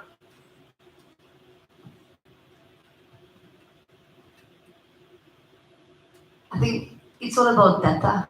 I think along the journey with many of these institutions, we have repeat transactions where we have long-standing relationship. We need to build on data, and if we can collect the right data, and that's also what we're trying to do through GGSF as well, collecting data and see how they are evolving along and how this can influence and inform the decision-making process at the level of the organization, at the level of the fund. That's where there is a lot of untapped opportunities in order to put forward a gender agenda. You mentioned opportunities, but I think here in the room we have many believers of GGSF, and we can only be thankful of having so many people in the room, but we should also don't underestimate the power of speaking and advocating for the cause, and especially at times where we see actually setback on many diversity, gender agenda. The fund is showing that investing for gender is not only a fashion, it's something that GGSF has set a new benchmark for. And so can only call for action and more people to join that motion so that we can support our investee along their journey. Thank you for the clear call to action. Maybe last question to you now on this topic. How do you see the TA evolving now based on what you've done so far, the engagement that you've had in the second year? Is it going to be deeper in terms of engagement with investees, maybe more peer learning, any other aspect that you can in the future? Absolutely. I think now we have enough information and we're having a clear portfolio, and I think some regions or some countries emerge as clearly leading the way. So we would love to do more peer-to-peer learning, or at least encourage also inter-institution collaboration as well. We're still looking into how to best capitalize on it, but that can be learning sessions, networking sessions, workshops, or even in some occasions, when possible, having a group TA. When of course it doesn't need to have sharing personal information about customers and whatnot. The second point is also really integrating some intersectional themes more across and in a more transversal manner. I have gender-based violence in mind, and I think it's not about just integrating it at portfolio level and also at organizational level, but really also considering it as part of the risk assessment and also as part of the ESG systems as well. I think also some countries started looking into some data on how women were impacted financially post COVID, and I think countries like the UK that really did like a lot of surveying around it to understand like the different dynamics, how was the baseline and so on. They realized that 1.6 million women reported that they have been co-signatories or signatories of a loan that they were not aware of by partners. And these kind of statistics, of course, are bleak, but also help us understand where are we going and where do we need to focus. So that's also a topic that we would love to focus on.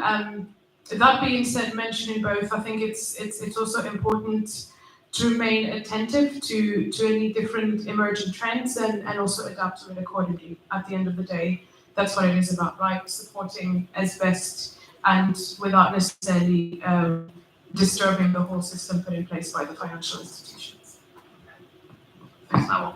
And on the topic of you mentioned, that's something that we also want to do a lot more of, to continue having that type of conversation on the various topics that are required, because this is a very complex issue, but also a very interesting one. There's a lot that can be discussed and that we can get the knowledge from all of you and people involved in this. Now we'd like to open to the audience if you have any questions for our panel so far. It's over there. Oh.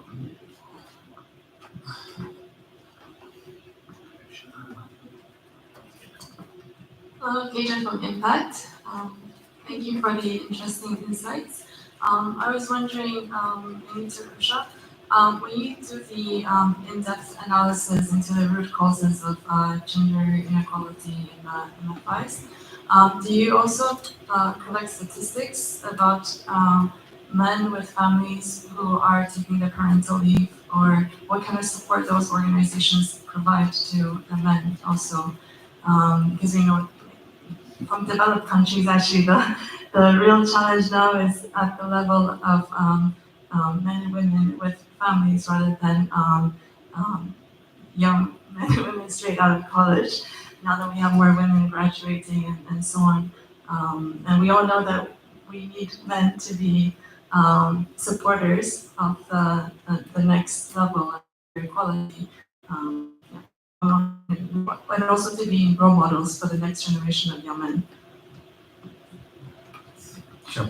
Thanks for the question. So, when we identify a gender gap or an opportunity, there's a lot of conversations that we have with the institution around what is causing these problems. There are a lot of sector reports out there which talk about what are the underlying issues which cause these challenges. So we have a lot of conversations, rely on a lot of data from the Equido questionnaire, if you remember, was talked about in one of the slides. It's a 100-question long gender questionnaire which we ask financial institutions to fill up to understand what is their current level of gender performance, what are the current gaps, and then it's really about having conversations to figure out the underlying problems. So on the example that you mentioned, yes, we do look at what are the supportive policies that a financial institution has to enable to lead to equality between men and female employees, to support them in their career progression. Often in many emerging markets, these are weak. Right? The policy level things are not up to standard, as you would expect in many developed countries.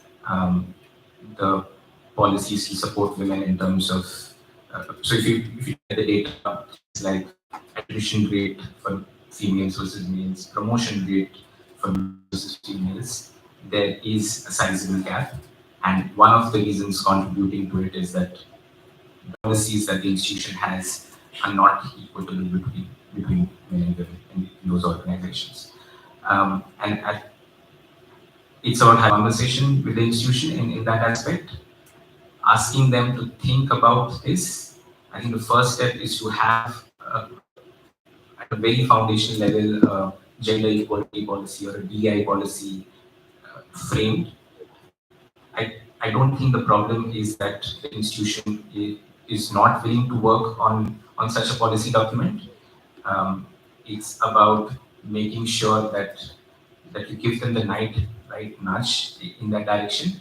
Often the gaps that we see in institutions are due to some sort of conscious or unconscious gender biases, right? Which also can be plugged in regular training programs, unconscious bias training programs for employees, for managers, for loan officers on the field who are deciding between which loan application to select, which loan application to reject. So a lot of the improvement can come through just getting the foundational things right, having a policy, doing these basic trainings, having a gender-based violence and harassment policy. And once you have these things in mind, then you work on the next things, right? Like having a female-focused product, making sure that there's gender balance in the senior management level, and so on. If I may add to that, reviewing and ensuring gender-smart HR policies is very often a starting point in the discussion we may have with institutions. So based on the Equilo, we can see what are the different gaps, and we build the gender action, paternity, maternity, but all the gender bias, the general policies. Thank you both.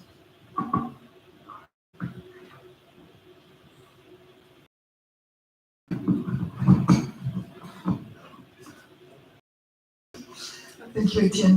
Marijn Nieuwsma, 2X Global. Maybe, Jari, to you, I think, so unconscious bias has been a topic of conversation, being gender blind and becoming more intentional. I'm just curious, as financial intermediaries, you hold a level of power in deciding where the money goes to. What have you done in terms of unconscious bias training of your, it's actually a question to all three of you, but I want to address it to you.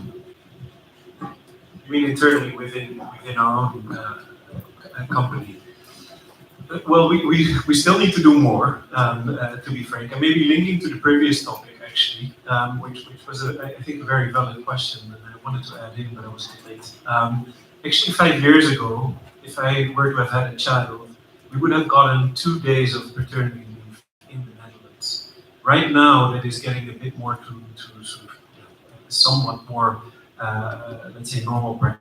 So it's not, I think, between 5 to 9 weeks, but it's not only on the institution, actually. I just wanted to add that to the previous conversation. It's also on the broader ecosystem, and I think also as a large investment vehicle, we can play a role in that. Now, on our own internal, let's say, practices that we have done on gender, it started actually with building the fund. So in 2023, when we were appointed to be a portfolio manager to the fund, we worked about a year actually on getting all the tools ready, on getting all the tools and the processes ready for us to be able to manage the fund appropriately. So that ranged from designing and participating in how we would implement the Equino tool, how that would be designed, how we work together with TA. That took a bit longer for various reasons. I think making it more practical and understanding which institutions we would work with. But in that process, we have obviously also made sure that our team that works on deploying on the journey. So that ranges from them simply understanding, which was also a topic that initially took place, to making our own, let's say, organization aware of some of the gender challenges that we have. For example, within Triple Jump, we initially had less female female managers. So that is something that I think is also, I mean, it was 50-50 at the top, but we're 2 people there. So, and that still is the case. So that's a good split, and the score itself is okay. But that is not saying the full story. So creating more awareness. And I think one of the topics that I've, at least, it's not to generalize, but what I've sometimes seen is that, and maybe using myself as an example, if you meet 2 out of the 9 boxes, you think, oh, I think I can do this, but sometimes a woman meets 8 out of the 9 boxes, and she's like, I'm not sure if I'm the right candidate. Holding that conversation, I think, is very important to be able to actually get the next level of leadership ready. So it is not just starting at the board. I do think it's important to have also leadership at board levels. That within our institution actually is very diverse. But it is also making sure that the middle management and gets ready to that. So in one specific case, yeah, that's taken a while to make sure that a certain manager was ready to accept that she was actually fit for being a manager. It took a while, but she is now. So yeah, that's at least on our situation. Thank you, Karen. Thank you for the questions. I'm sure there's a lot more questions. Maybe some of you would want to ask them to the individual portfolio managers later. Before we go on a coffee break, maybe before I let you go, in one sentence or one word even, what's your hope in terms of GGSF, gender finance, the world? Noemi, maybe if you want to start. Just putting you on the spot here. I mean, my hope is that we continue growing the funds the way we've been doing, calling to investors to join us in that journey to have as much impact as we can. We have the right tools in place, and now it's really a matter of getting it there. I don't know if there's anything you want to add. I wasn't sure we would have this time, so I already pushed my call for more investment and more investment. Exactly. No, very short. Let's continue to advocate for the topic. It's not because it's not fashionable anymore. So let's just continue. So thank you for being all here to bring the conversation forward. I was going to say pretty much the same, but don't get distracted. I mean, let us not get distracted by whatever global trends are. We are setting, I think, a trend, and let's continue on that journey. So I think they've done a good job now, and Ruth mentioned this statistic of getting institutions to commit to gender action plans. So across the institutions, so far we have had 300 activities that have been committed to by institutions. Now it's the time to translate those commitments into actions, and it will probably require a certain level of follow-up and continuing to motivate financial institutions to stay on course. Because often what happens is that there are other priorities which come along. And then I think starting maybe 6 months, 12 months down the line, we want to see those actions translate into real measurable impact outcomes. Hamon, and well. I think keep driving the fund with more gender intentionality all across. We'll make it hopefully. Well, thank you very much to our panelists.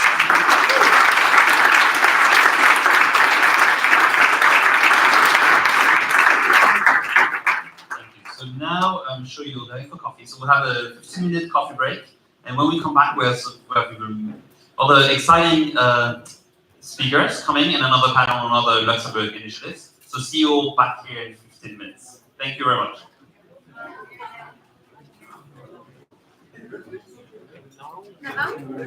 React to the presentation part.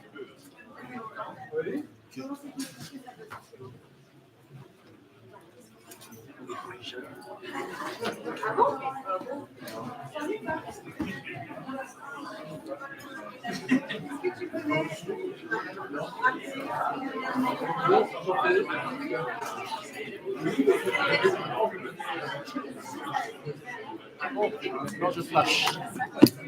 C'est parti.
Ça va?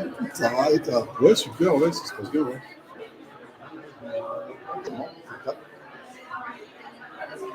Bien. Plus les clients sont sympas. Donc. Ouais, là pour le. Ouais. Pour avec l'autre. Un peu à la dernière. C'est un peu. Non, mais ça va, quand je dis sympa, c'est un peu détendu par rapport au client habituel. Quoi. Donc j'imagine que c'est un peu détendu dans tous les sens. Ouais. C'est vrai. Genre, à quelle heure est-ce qu'ils sont supposés finir là maintenant? 17h ou 17h30? 17h30, il me semble. Bon,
Georges pourra te dire. Oui, je crois qu'il est en train de finir là. Tout simplement, 6 heures. 6 heures, et tu envoies le.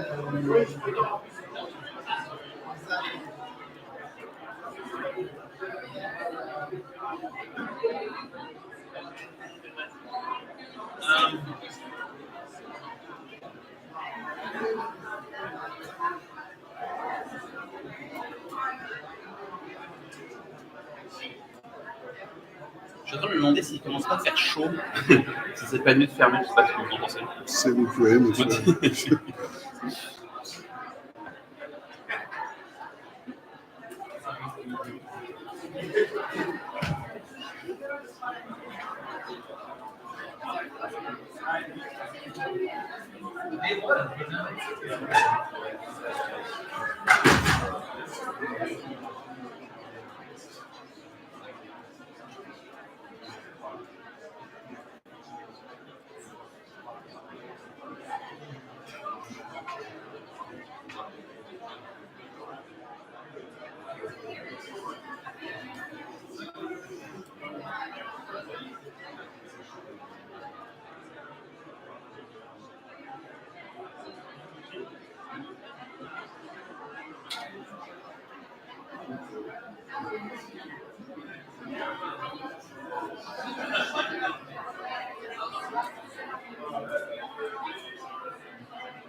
Okay, now there will be so a speaker right now, and then another panel.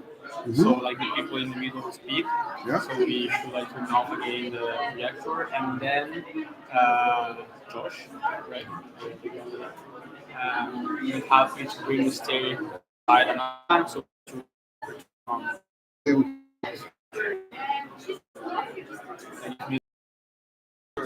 if it's black, people should think it's finished or something like that.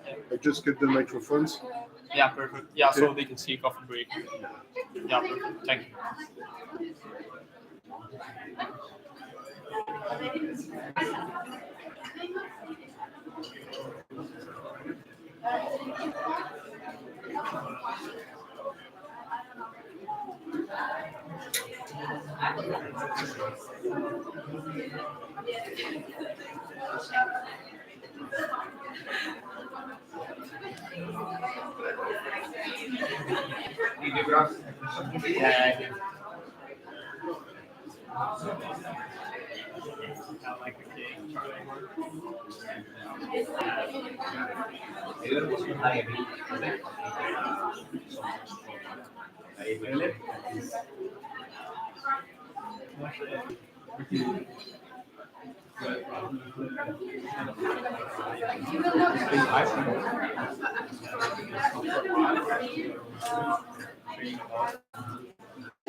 I'm still trying to keep the track.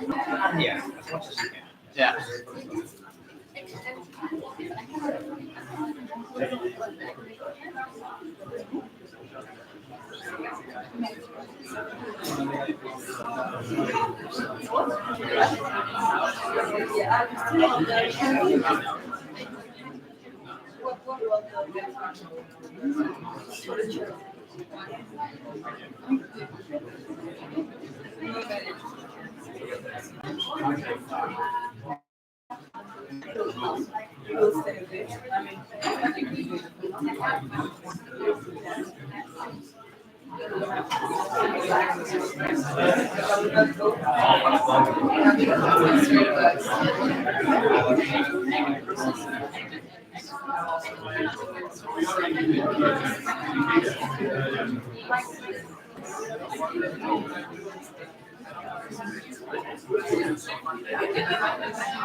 I thought it was too hot, but it's too cold.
Welcome back.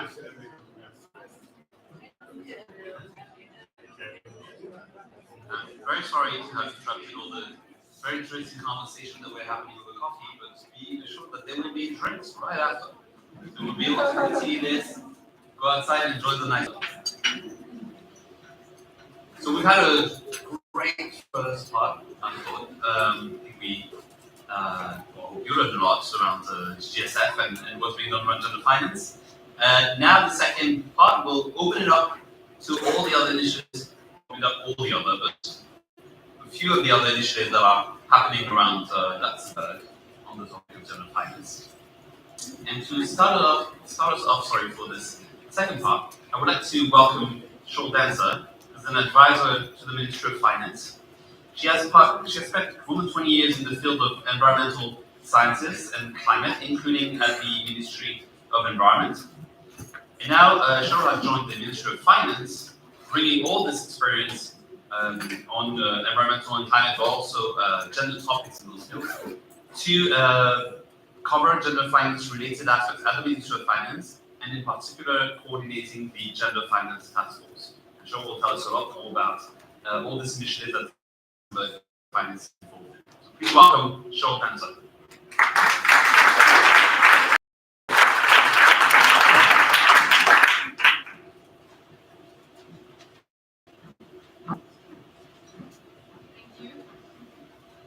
So before I dive in, I just want to say a big congratulations also from my side to the Global Gender Smart Fund on your first anniversary.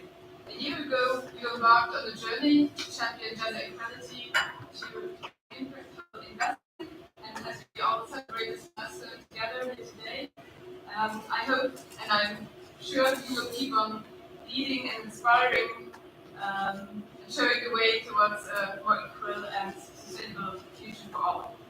So here's many more years of success and impact and meaningful impact. I would raise my glass, but I guess we will do that later on. So over to me. So my name is Charlotte Dancer. As Etienne said it right, I'm very recently to the Ministry of Finance as the advisor of finance, and I've also been appointed the finance focal point within the ministry. So I'm going to small presentation for you.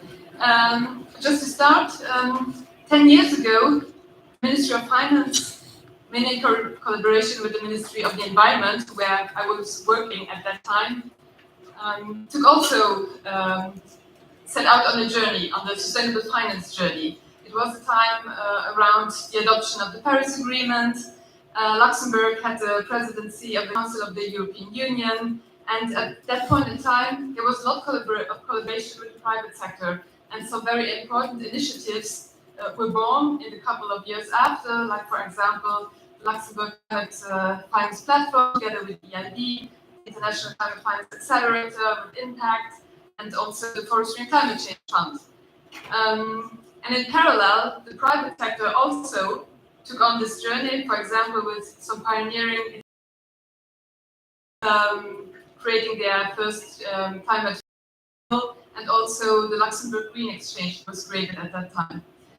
But 10 years ago, I don't think that, well, at least from my side, I didn't think that gender finance would one day become a priority of the Luxembourg government, and let alone that a gender finance focal point would be appointed within the Ministry of Finance. But to get into that, I wanted to provide you some background information on Luxembourg and its financial sector. So as you know, Luxembourg may be small in size, but it definitely plays an outsized role in the global financial landscape. A very good indicator to this is the strength, the stability, and the reputation of our financial sector, which today accounts for more than 25% of the country's GDP, and it deploys employment to over 70,000. So this is not just a financial sector is a cornerstone of our country's economy. It's a key driver on economic growth, public revenues, as well as global reputation. So this, the Directorate Development of the Financial Sector from the Ministry of Environment has the mission to promote and develop, in collaboration with private finance, with the private finance sector, to develop the reputation and the attractiveness of Luxembourg. It does this whether through the monitoring of global financial trends in order to promote sustainability and ESG criteria in finance, and also to foster innovation, for example, through the digitalization of financial services and fintech. And more recently, the next stop is gender finance. So at some point, I would say 2 years back, the ministry also started to engage more formally with the private sector to make sure that gender considerations are included in the financial world. Let's go through this slide. I think we heard a lot of it. Why is it important to have gender finance on the agenda today? I will just go to the last line where you can see, and you certainly know it, the World Bank estimates that if we close the gender finance gap, the global GDP will rise up to 20%.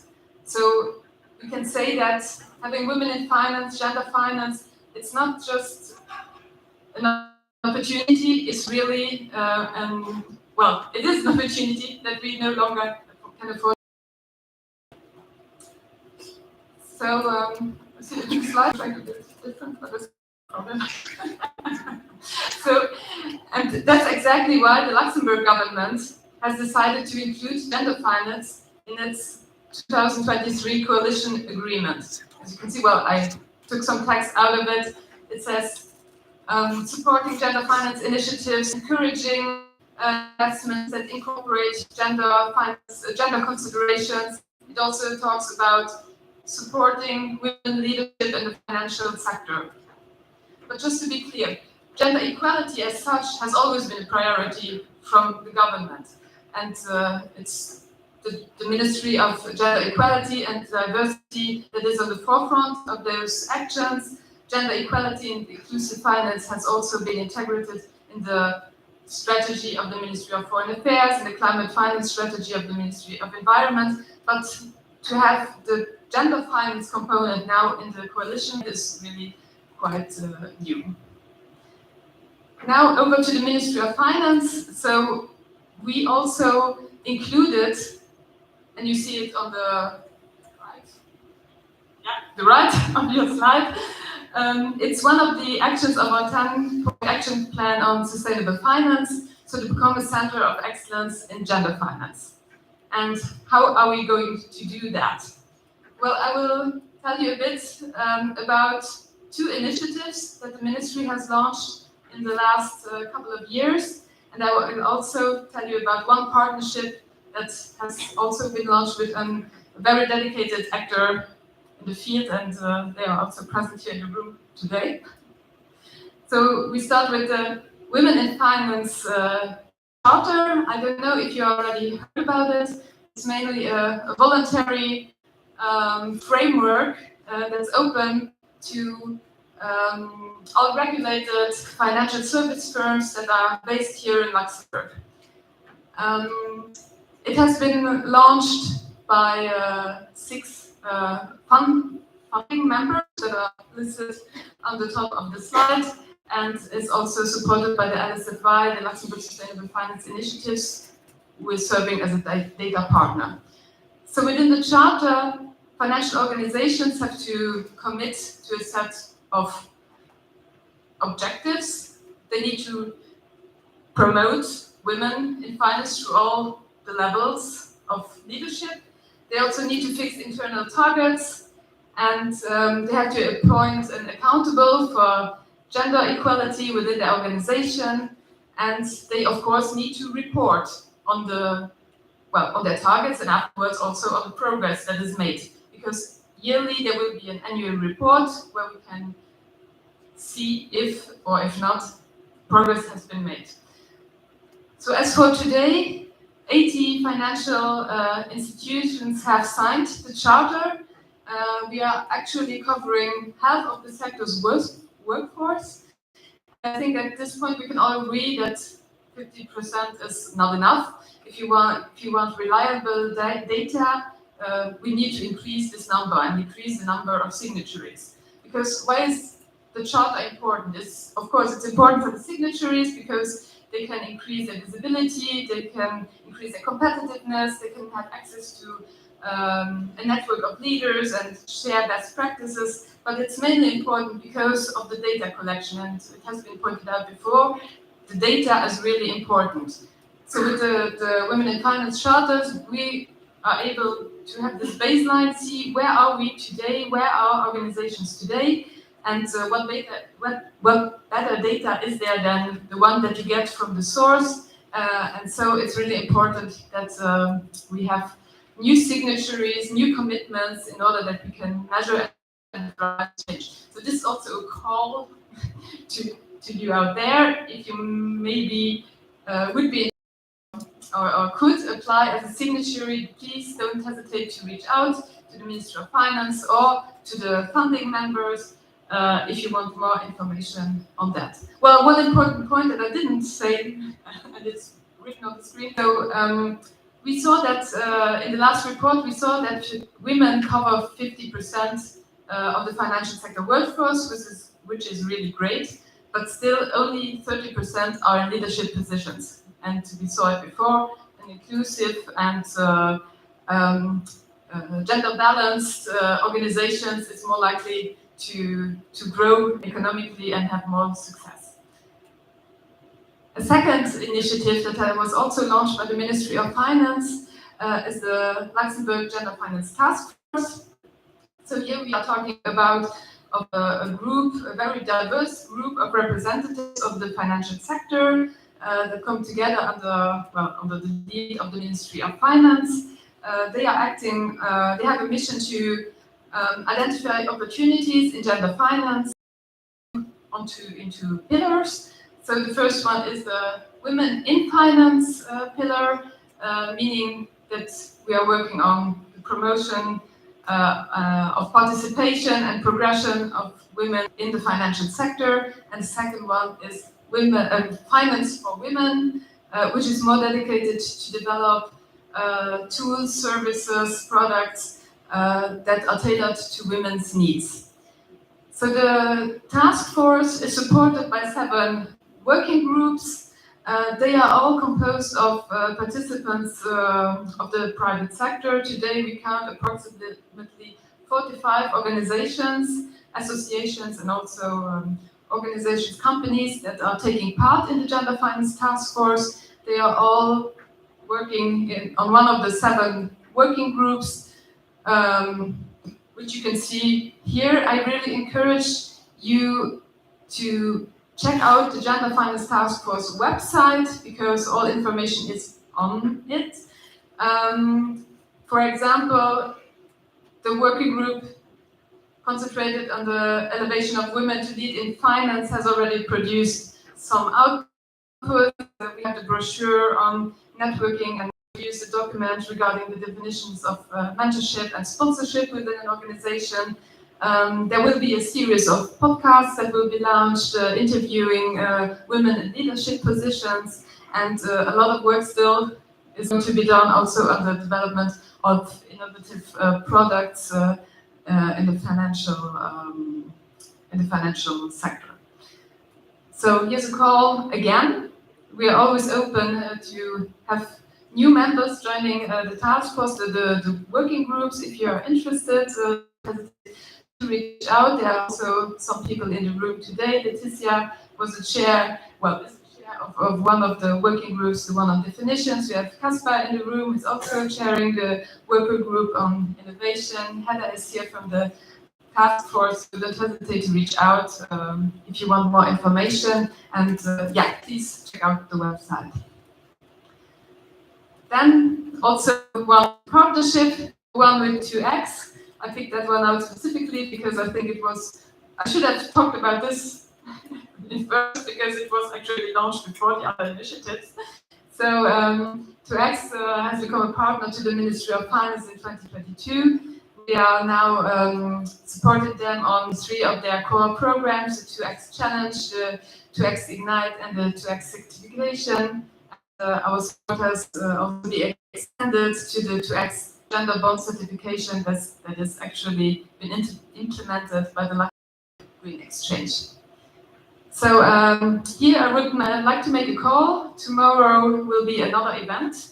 It will be held in Kirchberg at Mama Shelter. It's the 2X investors meeting, and it's still open for participation. So feel free to join colleagues there, and yeah, reach out if you want more information on the timing.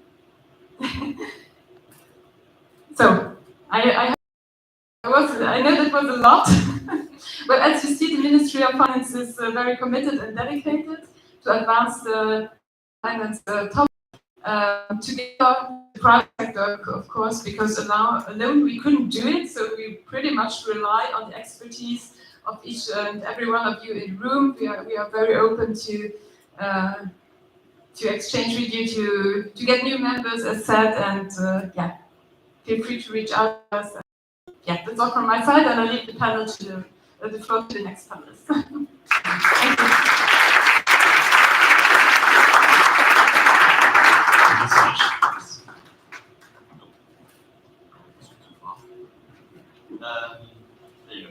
Thank you so much, Cheryl. And when we're talking about the power of collaboration, and you see all of these initiatives and how it all links together, which makes it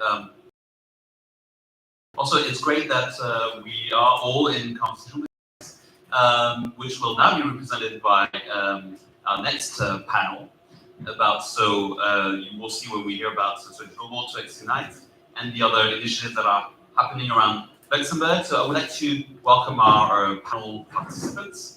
We'll have Marijn Griezmann, who's the Director of Community and Innovation for 2X Global, and we'll also talk about 2X Ignite before you join the drinks tomorrow as well, where you learn even more about 2X Ignite. A lot happening in June. Caspar van Sleben, who is a Director of the Female Entrepreneurship Fund. Laurence Hulin from the International Social Finance Accelerator, and Moa Westman from EIB, who's a Senior Gender and Sustainable Finance Specialist. Please, if you could join me in welcoming our panel participants.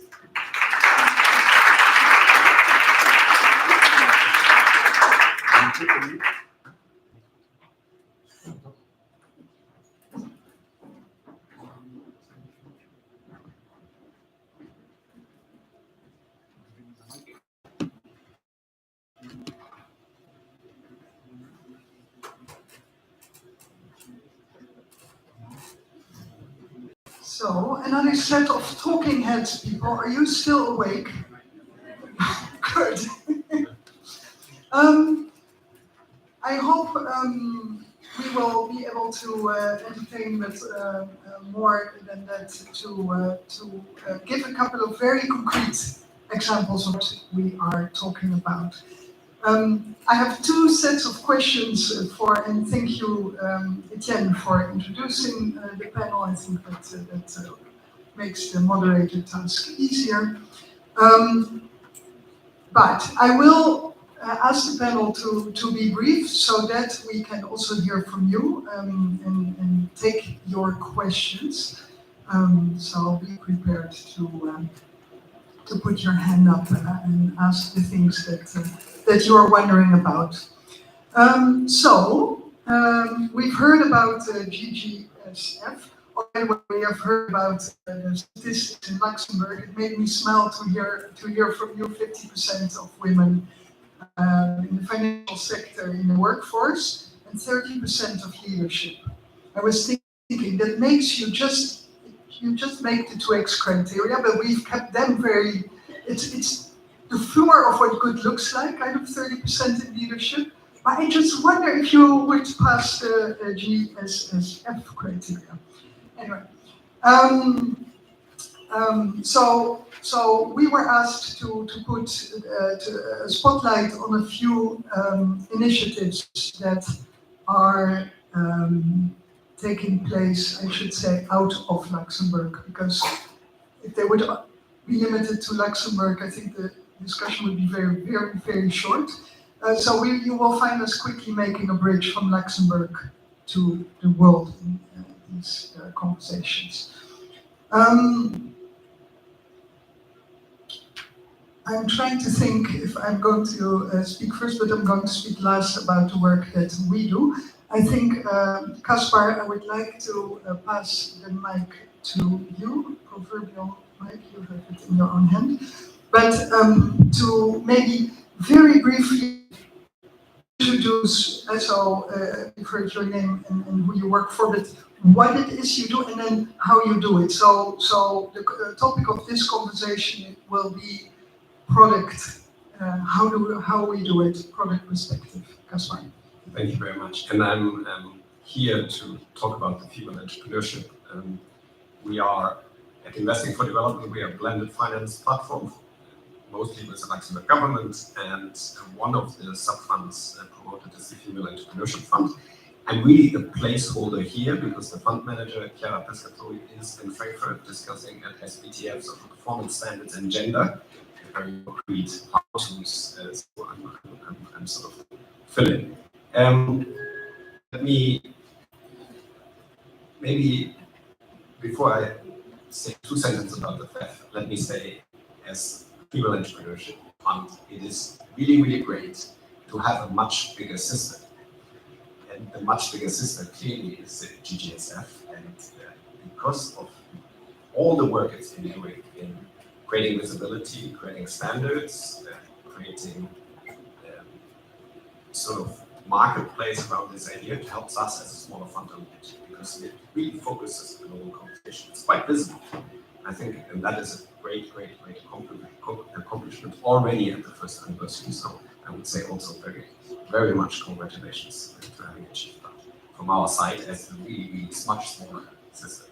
So the FEF is 40 million, very, very small blended finance instrument focused on Central America, with maybe the particularities that one of our founding shareholders is the Central American integration system, so the political body. And so what they try to do is use the investment fund as one of the tools to drive change in the region, and that change is around the intersection between SME finance and gender finance. We've heard about the micro to SME agenda, and this is really what the FEF is about.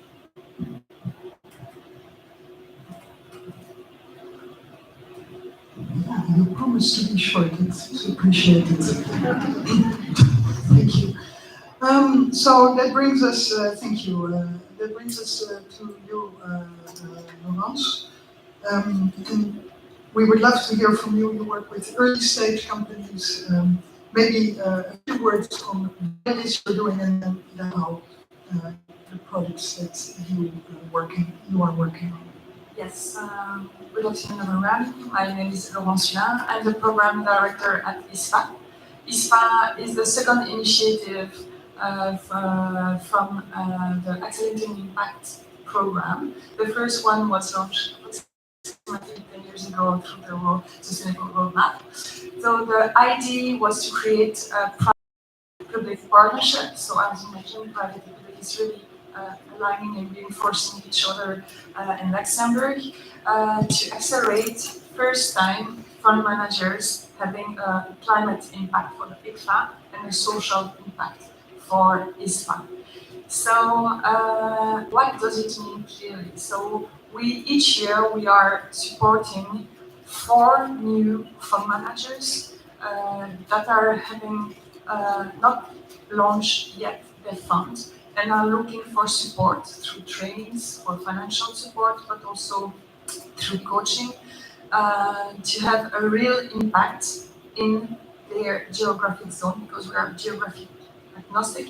We are just focusing on either their climate impact, adaptation, or resilience, or social impact, with 3 different pillars going from decent work condition, also inclusion from communities, but also access to infrastructure.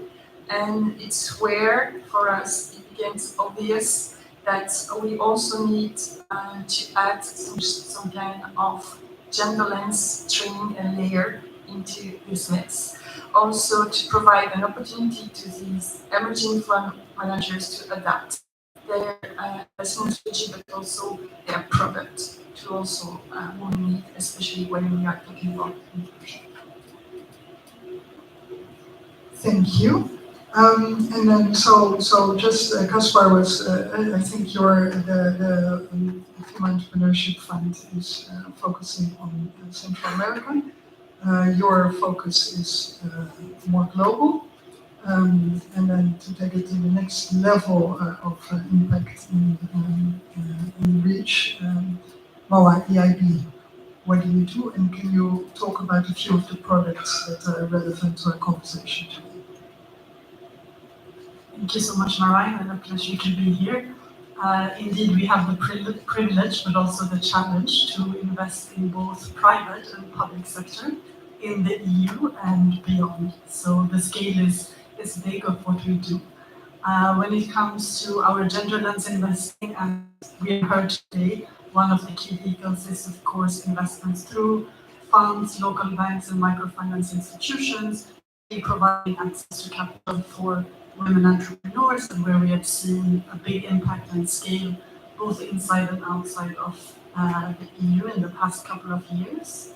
But there are, of course, many other opportunities to invest with a gender lens, and also a lot of other gender gaps to close. So some of the other products that we use is, of course, bigger ticket sizes investments in corporates, where, for example, we can really target issues such as women's health. So we invest in corporates providing new innovative breast cancer diagnostics, or companies that are looking at new innovations for maternal health vaccines, saving lives for both women and newborns. Or, as you also mentioned, Laurence, also about the infrastructure.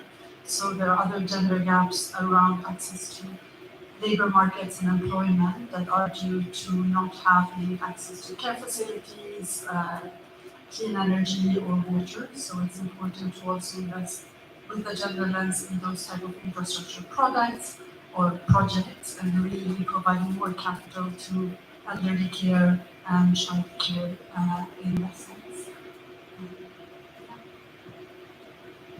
Yeah, so I think you could fill the panel with examples from EIB. Really think it's encouraging that women's health is now high on your agenda. And so from Kaspar investing in MSMEs in Central America to Laurence and I always trip over all these abbreviations, but International Social Finance Accelerator. Working with early stage, with first-time fund managers, and then starting out with climate 10 years ago, and now adding the social / gender lens to the equation.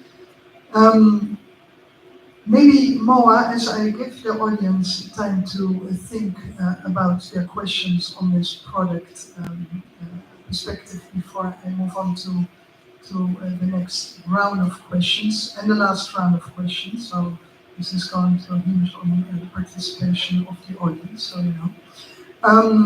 Maybe as we give people time to think, can you give an example of what you're doing in infrastructure. I think you have a couple of beautiful examples there also.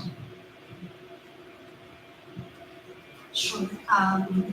So apart from just directly investing in elderly care or child care, that really opens up more labor market opportunities for women, we also look at how to provide more secure and safe mobility opportunities that again links to the labor market possibilities for women to enter the labor market. So for example, in a country like Spain, we have worked with the local transport authority of Barcelona to look at safety and security of public transport.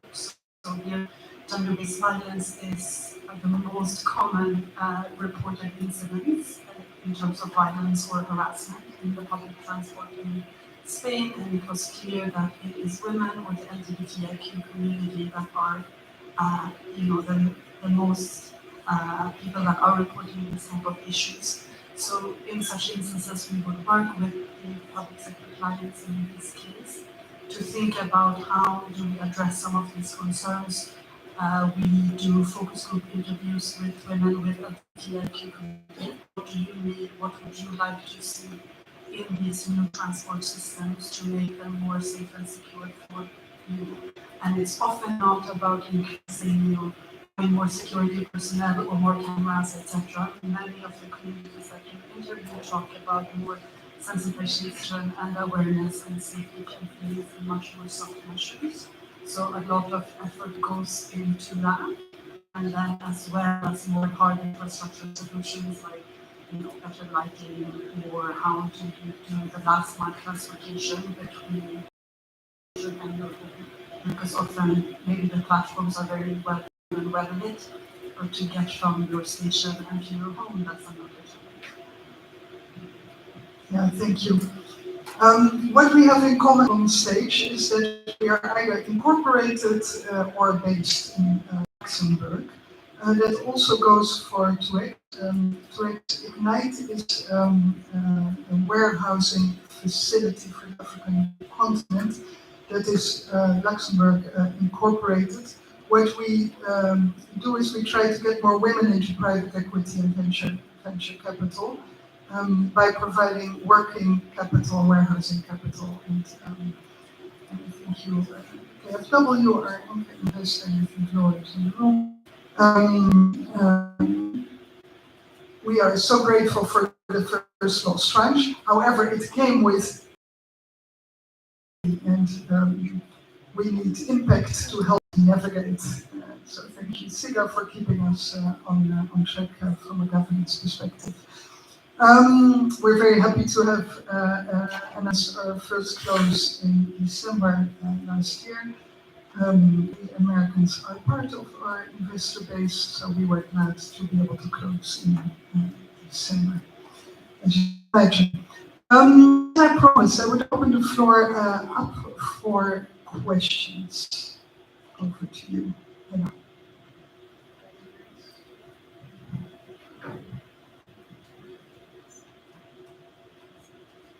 A question perhaps first for you, Lance, about the Climate Finance Accelerator and the Social Finance Accelerator. What percent have an explicit or implicit gender lens? Is that increasing? And then I'm just going to throw in another one, actually, to the three panelists if you choose to answer it, about data collection. You have your lenses, and they're different. How hard or easy is it to collect the data that helps you see that you're continuously improving and managing it? Thank you, Eda, for the question. And to be honest, I think we don't have yet cohort for this fact, so I can't answer really that question. But let's say that for the applications we have most of the time some gender lens approach. But I would reflect on the words of Laetitia saying that these approaches are more tick the box than change the box. And it's why we like to implement trainings that are helping the future fund managers to deep dive in their approach, in their mission to interpret in a better way. So this is for the SPA part.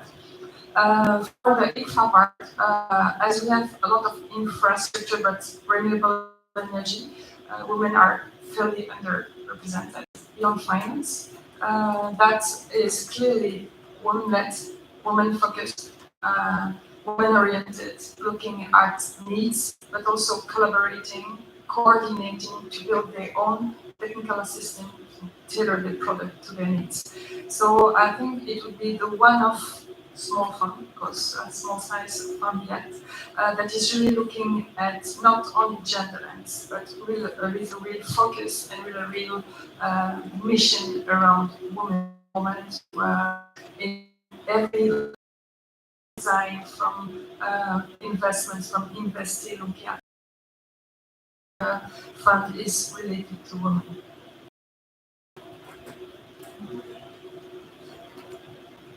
Who of you would like to answer the data question?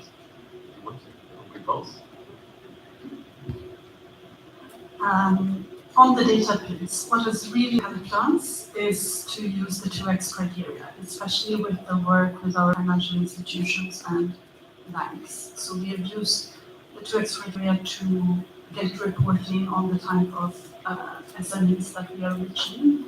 And what we are seeing now for the past 4 years, that 42% of the banks and microfinance institutions that we are working with are over-delivering on the gender commitment that they originally made with us, and that by using the 2x criteria that are quite straightforward and clear, they are able to report on that data back to us. So we can see now that we have reached more than 60,000 women entrepreneurs in the last 4 years, meeting one of the 2x criteria, and we can analyze the trends, like which are the sectors that women entrepreneurs or women-led businesses are most defined in our portfolio and divided by region. So we can see there's a really strong correlation between women entrepreneurs in the health sector in our European portfolio, whereas maybe outside of the EU, we see the stronger correlation with maybe more agricultural value chains and more climate-related sectors. So for us, at least with the financial institutions, the 2x criteria is really happy to get much more granular data than what we used to get. And just having that, again, to the point on the ecosystem builders, having a common criteria in the market has really helped us to do that and collect better information from our investments. I very much echo points of data. Nobody said data. I think that sums it pretty much up. It helps. I think there are two streams about that. So what helped, I noticed, helped us, for example, when through SFDR we were forced to look at gender board diversity and gender pay gap systematically and establish range of what's acceptable. So these kind of simplistic indicators forces you to think and engage and start a discussion, and that can be very powerful. What we've done in the FAF, one of these KPIs which is emerging is the gender credit gap. A lot of institutions you have are saying, well, I would 70% of my clients are women. Okay, very good. How much volume of your credit goes to women? And then suddenly you see there's actually a huge gap between the amounts men and women are getting versus the volume which is put out. And so it's quite simple. It's not complex to calculate that indicator, but it sort of focuses minds and it sets a direction. Okay, you're here, and this is something which should be increasingly close. I think overall there is, because this is, there are few funds in this space, and they're all built very specialized and deep data infrastructure. Including certification systems at 80 US here, quite sophisticated data systems. I think if we do our work well, at the same time and in parallel, we should think about which of those should we really aim to mainstream, where any financial inclusion fund, whether that has an explicit gender strategy or not, should have a minimum set of criteria which are just to be accepted, and this cannot be hundreds of course, that needs to be a much narrower set of indicators. And I think that's quite promising as a sort of wider impact of what can we do to change structure and things. And if you allow me to jump on what Gaspar said, so at our level, as most of the funds are now launched, they are not invested yet. So it's on our role also to make our own, I would say, due diligence on how the investment process, all the pipelines, all the different elements that build the full fund strategy are really intentional towards women empowerment or gender lens. And it's how I think when you don't have that on basis, you really have to deep dive on the different elements of the impact strategy and the pipeline itself. So really look at the investing level to see how intentional the fund is towards women empowerment or gender lens. Thank you. Thank you for the questions. Hedda, data focuses the mind. Thanks for the shout out. Next criteria. Yes, please.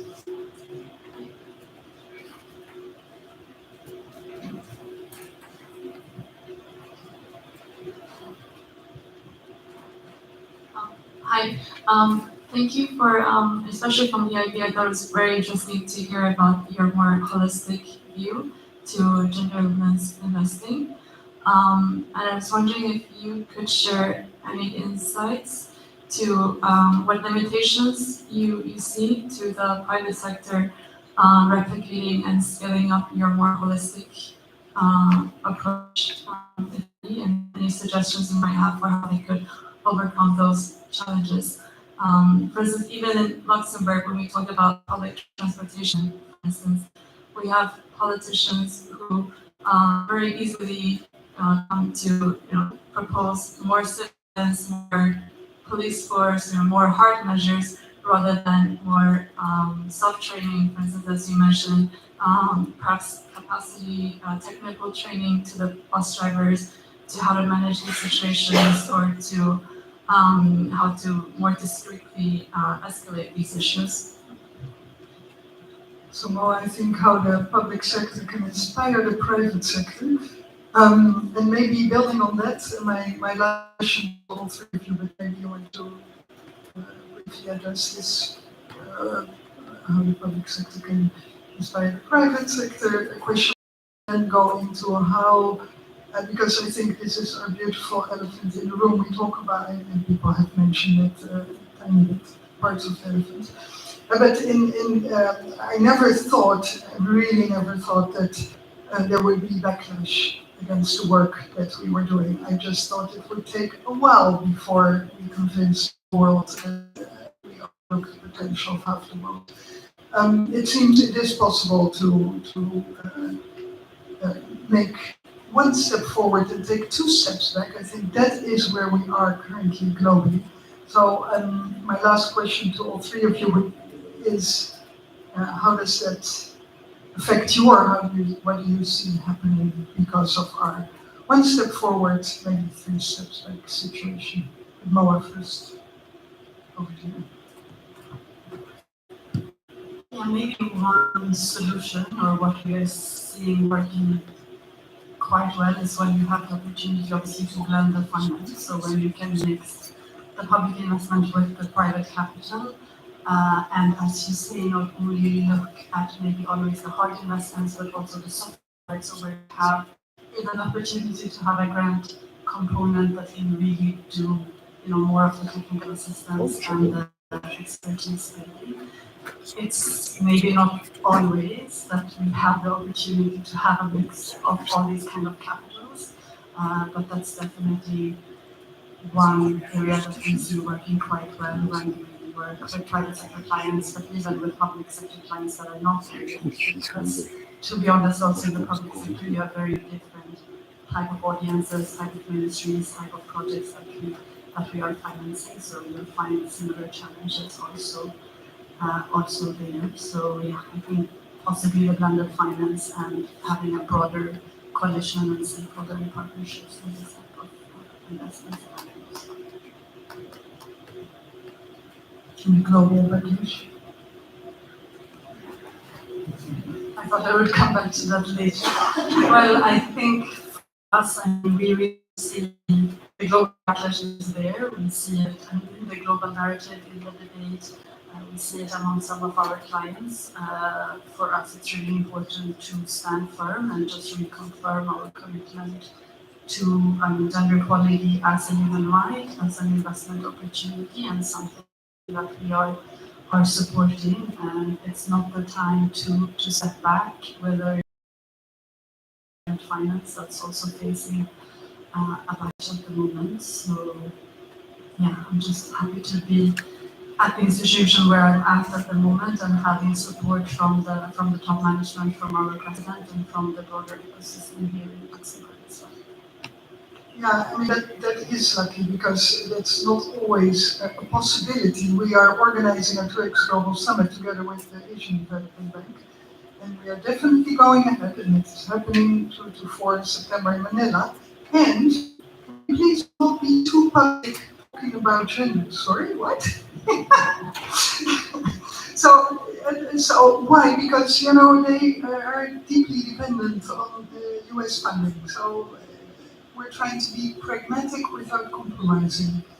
But a very interesting situation. Laurence, over to you, and then Braswell, the last words. Maybe a general answer for me to how we could help with gender lens is the basics: awareness, education, webinars, bringing more knowledge about the existence of this gap, and not thinking that they are invented or a side issue. So for me, it's something that we are here today, something that should be repeated again and again, but not only in our privileged environment, having a strong push from the government to do so, but also at an international level. So that's for the, I would say, whole, and not to be ashamed or maybe influenced by what happened on the international level. And concerning the backlash, so our fund managers in very small sized and very early stage. So this backlash is really sizable in their fundraising efforts. So some of them have lost commitments because they are not able to match anymore some of their, I would say, private and public capital. So for our initiative, it's really sizable effect, I would say. Thank you. And you do mention the privileged environment, but I thought it was shocking to hear Laetitia speak about the reaction of students here. What are you talking about? What minority are you talking about anyway? Maybe two thoughts. One, I heard the Minister of Finance of Luxembourg speak a number of times, and I think the posture taken is one which needs to be affirmative and supportive, and I think that matters very much these days. And I think you heard I'm a member of the Gender Finance Task Force, and it's really important that you're in a room where HSBC is next to you and says this remains important, we remain committed to this. It's things we're going to continue to do. So some of these alliances, this dialogue that not only say on our own, but there's actually a sizable group of actors to say, no, this is not the direction they want things to go. So that may be one thought. For the female entrepreneurship funds, it's been very rough. We were lucky we didn't close with the US investors in December, and so you could mention what kind of mess we are. Really US-based fundraising strategy for that fund. It's been puzzling, I would say. Teams disappearing. I mean, all that which we heard about. I would say there is a bit of encouraging signs where also if the big beautiful bill passes, and there is going to be really an incentive for the big endowments and productions to start to spend down even quicker than they were. But I think there are signs that also in the US, this is not a unified voice. There are actors who say, no, this is not what we said, what is not what we want to do, and that includes capital. And so I think it's not close and pessimistically, but this this group of actors, and there is enough momentum that it's not 2 steps. Right? It's definitely look forward, maybe not also these 2 steps. I like it, and I will take the last word. Sorry for that, Casper, but I will echo yours. I will echo yours. First of all, Americans haven't dispersed right yet, so we're still holding our breath, lying low.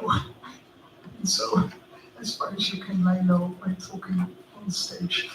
What I do want to echo is 2 things that you said. At the beginning, you said we look at our big sister, the Global Gender Fund. I think that is the role that you are having. It is first of, to be the biggest comes with a responsibility. We're all watching you, and we are all celebrating you. And I think if you already disbursed 300 million in the first year, you have a lot of fundraising to do to keep disbursing. I know that's a conversation that's coming up. Maybe the most important one is to stand together, and community is more important than ever. My job title, I never particularly look at my job title, but I'm pretty proud of it at the moment. It says community and innovation. And I think the community part is ever so important. And I want to celebrate the beautiful community in the room. I think we are up for a nice panel speaker, who I happen to know is a very good speaker, to community. And I want to echo the invitation that you just did, Cheryl. Tomorrow evening, together with Impact, we are co-hosting 2X Investor Meetup at the Mama Shelter, starting at 5:30. If anybody wants to join, either ask Cheryl or myself or Etienne. Thank you very much.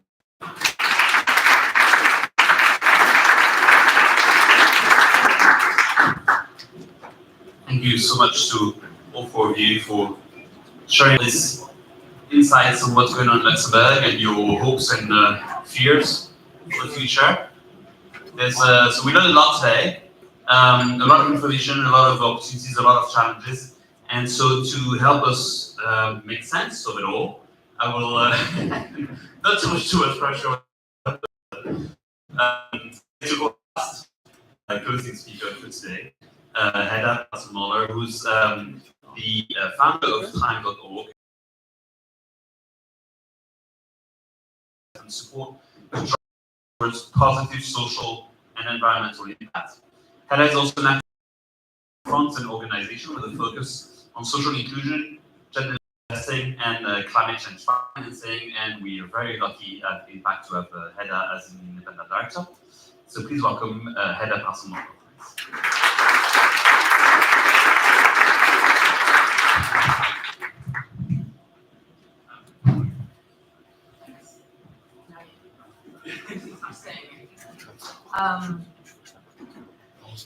Co-founder of Time. I'm very proud to say that my co-founder of Time 11 years ago is visiting from Lyon. Cecilie, thanks for coming up. She makes sure that I stay organized and on time, so don't worry about me getting in the way between you and drinks, because she'll make sure she'll yank me off. First of all, I thought I'd echo all the congratulations to the team and all the people involved in this. And I'd like to ask the people from the GGSF, talking about acronyms, the people who are working with or on the team, stand up so we can just look at you and give you a round of applause. Up you go, Patrick.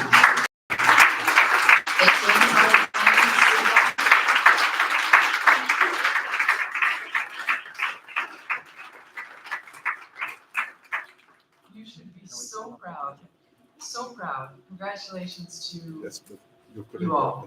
And thanks to all the wonderful speakers before that gave so much thoughts and interesting information. It's been a really wonderful afternoon. I've enjoyed it. I've learned things. I got to lob questions from the front there. Marianne, I was trying to get you to spend a little bit more time up here because you started late, but no. You're like, here's a microphone. But it was a fascinating speakers, panels, Thank you so much to everybody that put this event together. Yeah, I'm here, gender smart. I'm so happy to see it in the title. A little over 10 years ago, Suzanne Beagle took me on a very humbling journey on becoming gender smart. I told her I was gender neutral and she gave me such a talking to, I should be gender positive, and it changed my investment strategies, my business endeavors, my personal activism, it changed everything. So gender smart, I was on the advisory board, and I think if she were here, she knew that we were all celebrating the Global Gender Smart Fund and everything they've accomplished. Just means a lot. Secondly, yes, I am honored to be on a new board director of Impact. It's an amazing team. They're doing so many cool things. So that's incredible. And I'm Swedish, so I'm also financing the structure. I'll take credit across the board. The third thing is a disclaimer. Those that know me know that I'm quite outspoken, energetic, dynamic. I like to walk around the stage and communicate and exchange. But I wrote something that's a little bit more sobering, and I hope that you entertain me as I change tone a little bit. And I'm also not just going to use a podium, which I usually don't do. I'm going to use my glasses because I listen to myself a little bit more when I wear glasses. And yeah, this message was written to me as much as to everybody. No drinks afterwards, so if anybody gets depressed, we'll be fine. As we bring this day to a close, I'd like to invite you to pause. To let content and conversations and energy and your own reflections settle. In events like this, we often move around through ideas and exchanges and our own thoughts without giving ourselves a moment to really process. So I invite you to take that moment. If you'd like, join me, take a deep breath.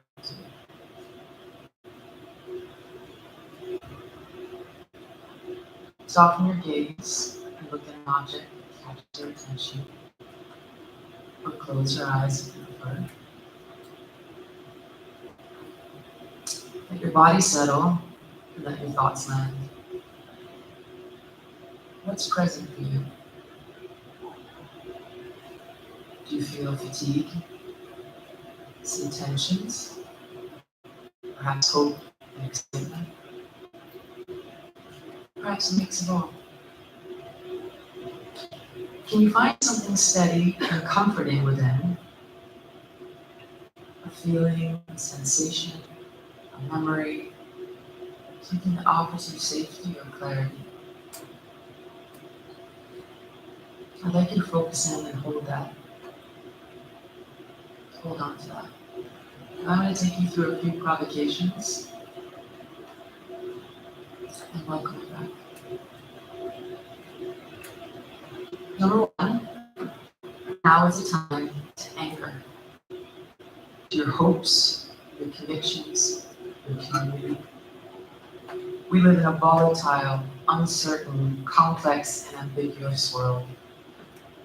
The acronym is VUCA, which is much better than FUBAR, and anyone who doesn't know what that means can ask me later. We need to find and root in our belief systems, in ourselves and our communities. Ourselves individually and collectively, and essential for our well-being and a foundation for resilience and strength that we will surely need. So find your anchor and hold on to it. 2, now is the time to harness imagination. More powerful than data, more vital than KPIs. Many of you may know Rutger Bregman's Moral Ambition Project. It's a call to design solutions that don't yet exist, to be bold and brave. In short, new futures that we might not even be able to envision yet. 3, now is the time to face difficult truths. And this part might get a little uncomfortable. I think it's time to admit that the window for change is closing. Incremental change has not been enough. Many well-intentioned efforts have at times only reinforced the very systems we're trying to transform. We're optimizing, investing, innovating, and still we find ourselves trapped in extractive, exclusionary, and outdated models. Indy Johar of Dark Matter Labs said recently at Change.now, "We have failed." The we, he means us, the impact community. For all our ambitions and visions, we're still coming up short. There's still so much to do. But failure is not final. It's an invitation. It's an invitation to confront our inhibitions and the dissonance between our values and behaviors, and to ramp up our initiatives. Technology alone cannot save us, and business as usual is going to keep digging us deeper into troubles. We cling to the illusion of control, of linear progress, of zero-sum thinking. Yet short-term wins often leave long-term wounds. Even as we seek conviction and direction, we must remain wary of righteousness. I read this to myself. The kind that that silences other perspectives and blocks us from learning and evolving. Because even with the best intentions, many initiatives have produced unintended consequences. Listening, humility, and adaptability are the most important tools. Yes, this work is gender smart. The center on women and girls who have been long excluded and constrained. But it's not only about women and girls. It's also about men and boys, about transgender, non-binary, and gender-fluid lives. Because true inclusion is not about distributing slices of the same pie, it's about creating a whole new recipe. This is not a question of who gets more, it's about what serves all of us, what lifts society as a whole. I know no preaching to the converted here. Your choices ripple outward. They shape markets, shift norms, and seed ecosystems. Imperative. A Thrive imperative. An organization called Generation Pledge works with inheritors to help them steward their wealth towards impact. Very much with an effective altruism lens. And I return to the definition of impact as a compass. 1, does it promote thriving? 2, does it reduce suffering? 3, does it reduce risk? That's the invitation. To lead not just with your capital, but with your voice, your courage, and your moral ambition. Thank you again, and congratulations to everyone who's starting to build the kind of future. And I hope my words are too heavy, and that they just provokes the thinking and consideration that now we're going to have to double down, and we're going to have to push even harder. Etienne, would you come and say, give everybody the next level of instructions?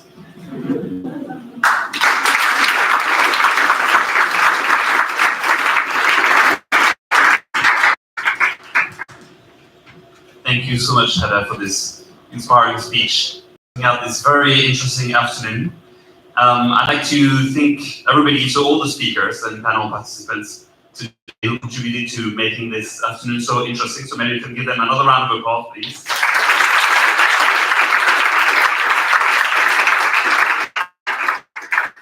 Thank you to our board members who have kindly agreed to come to Luxembourg to celebrate with us the 1-year anniversary of GGSF, and the shareholders, representatives as well. I mean, without the support, we wouldn't be anywhere. Thank you to the portfolio managers as well for doing all the great work that they're doing to get those funds out and have what we want to have. Thank you to the entire impact team in general for GGSF, but also for the event today, which I'm very happy about, actually. I think this was a great, and thank you to all of you for being present today and celebrating with us. And now to continue the celebration, we will have some drinks in the next room or outside, and we hope to also see some of you tomorrow at the 2X Ignite drink. So thank you again, and have a great rest of the day.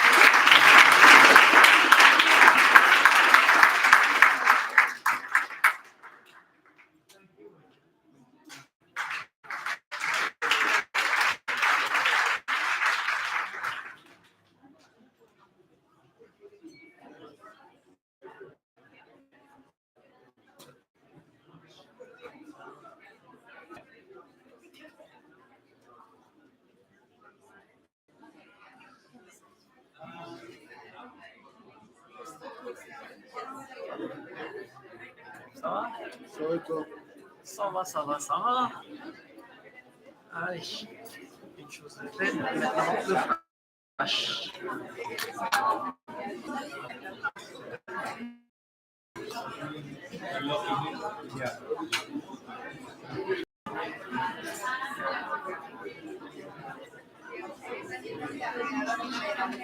Ça va, tout s'est bien passé.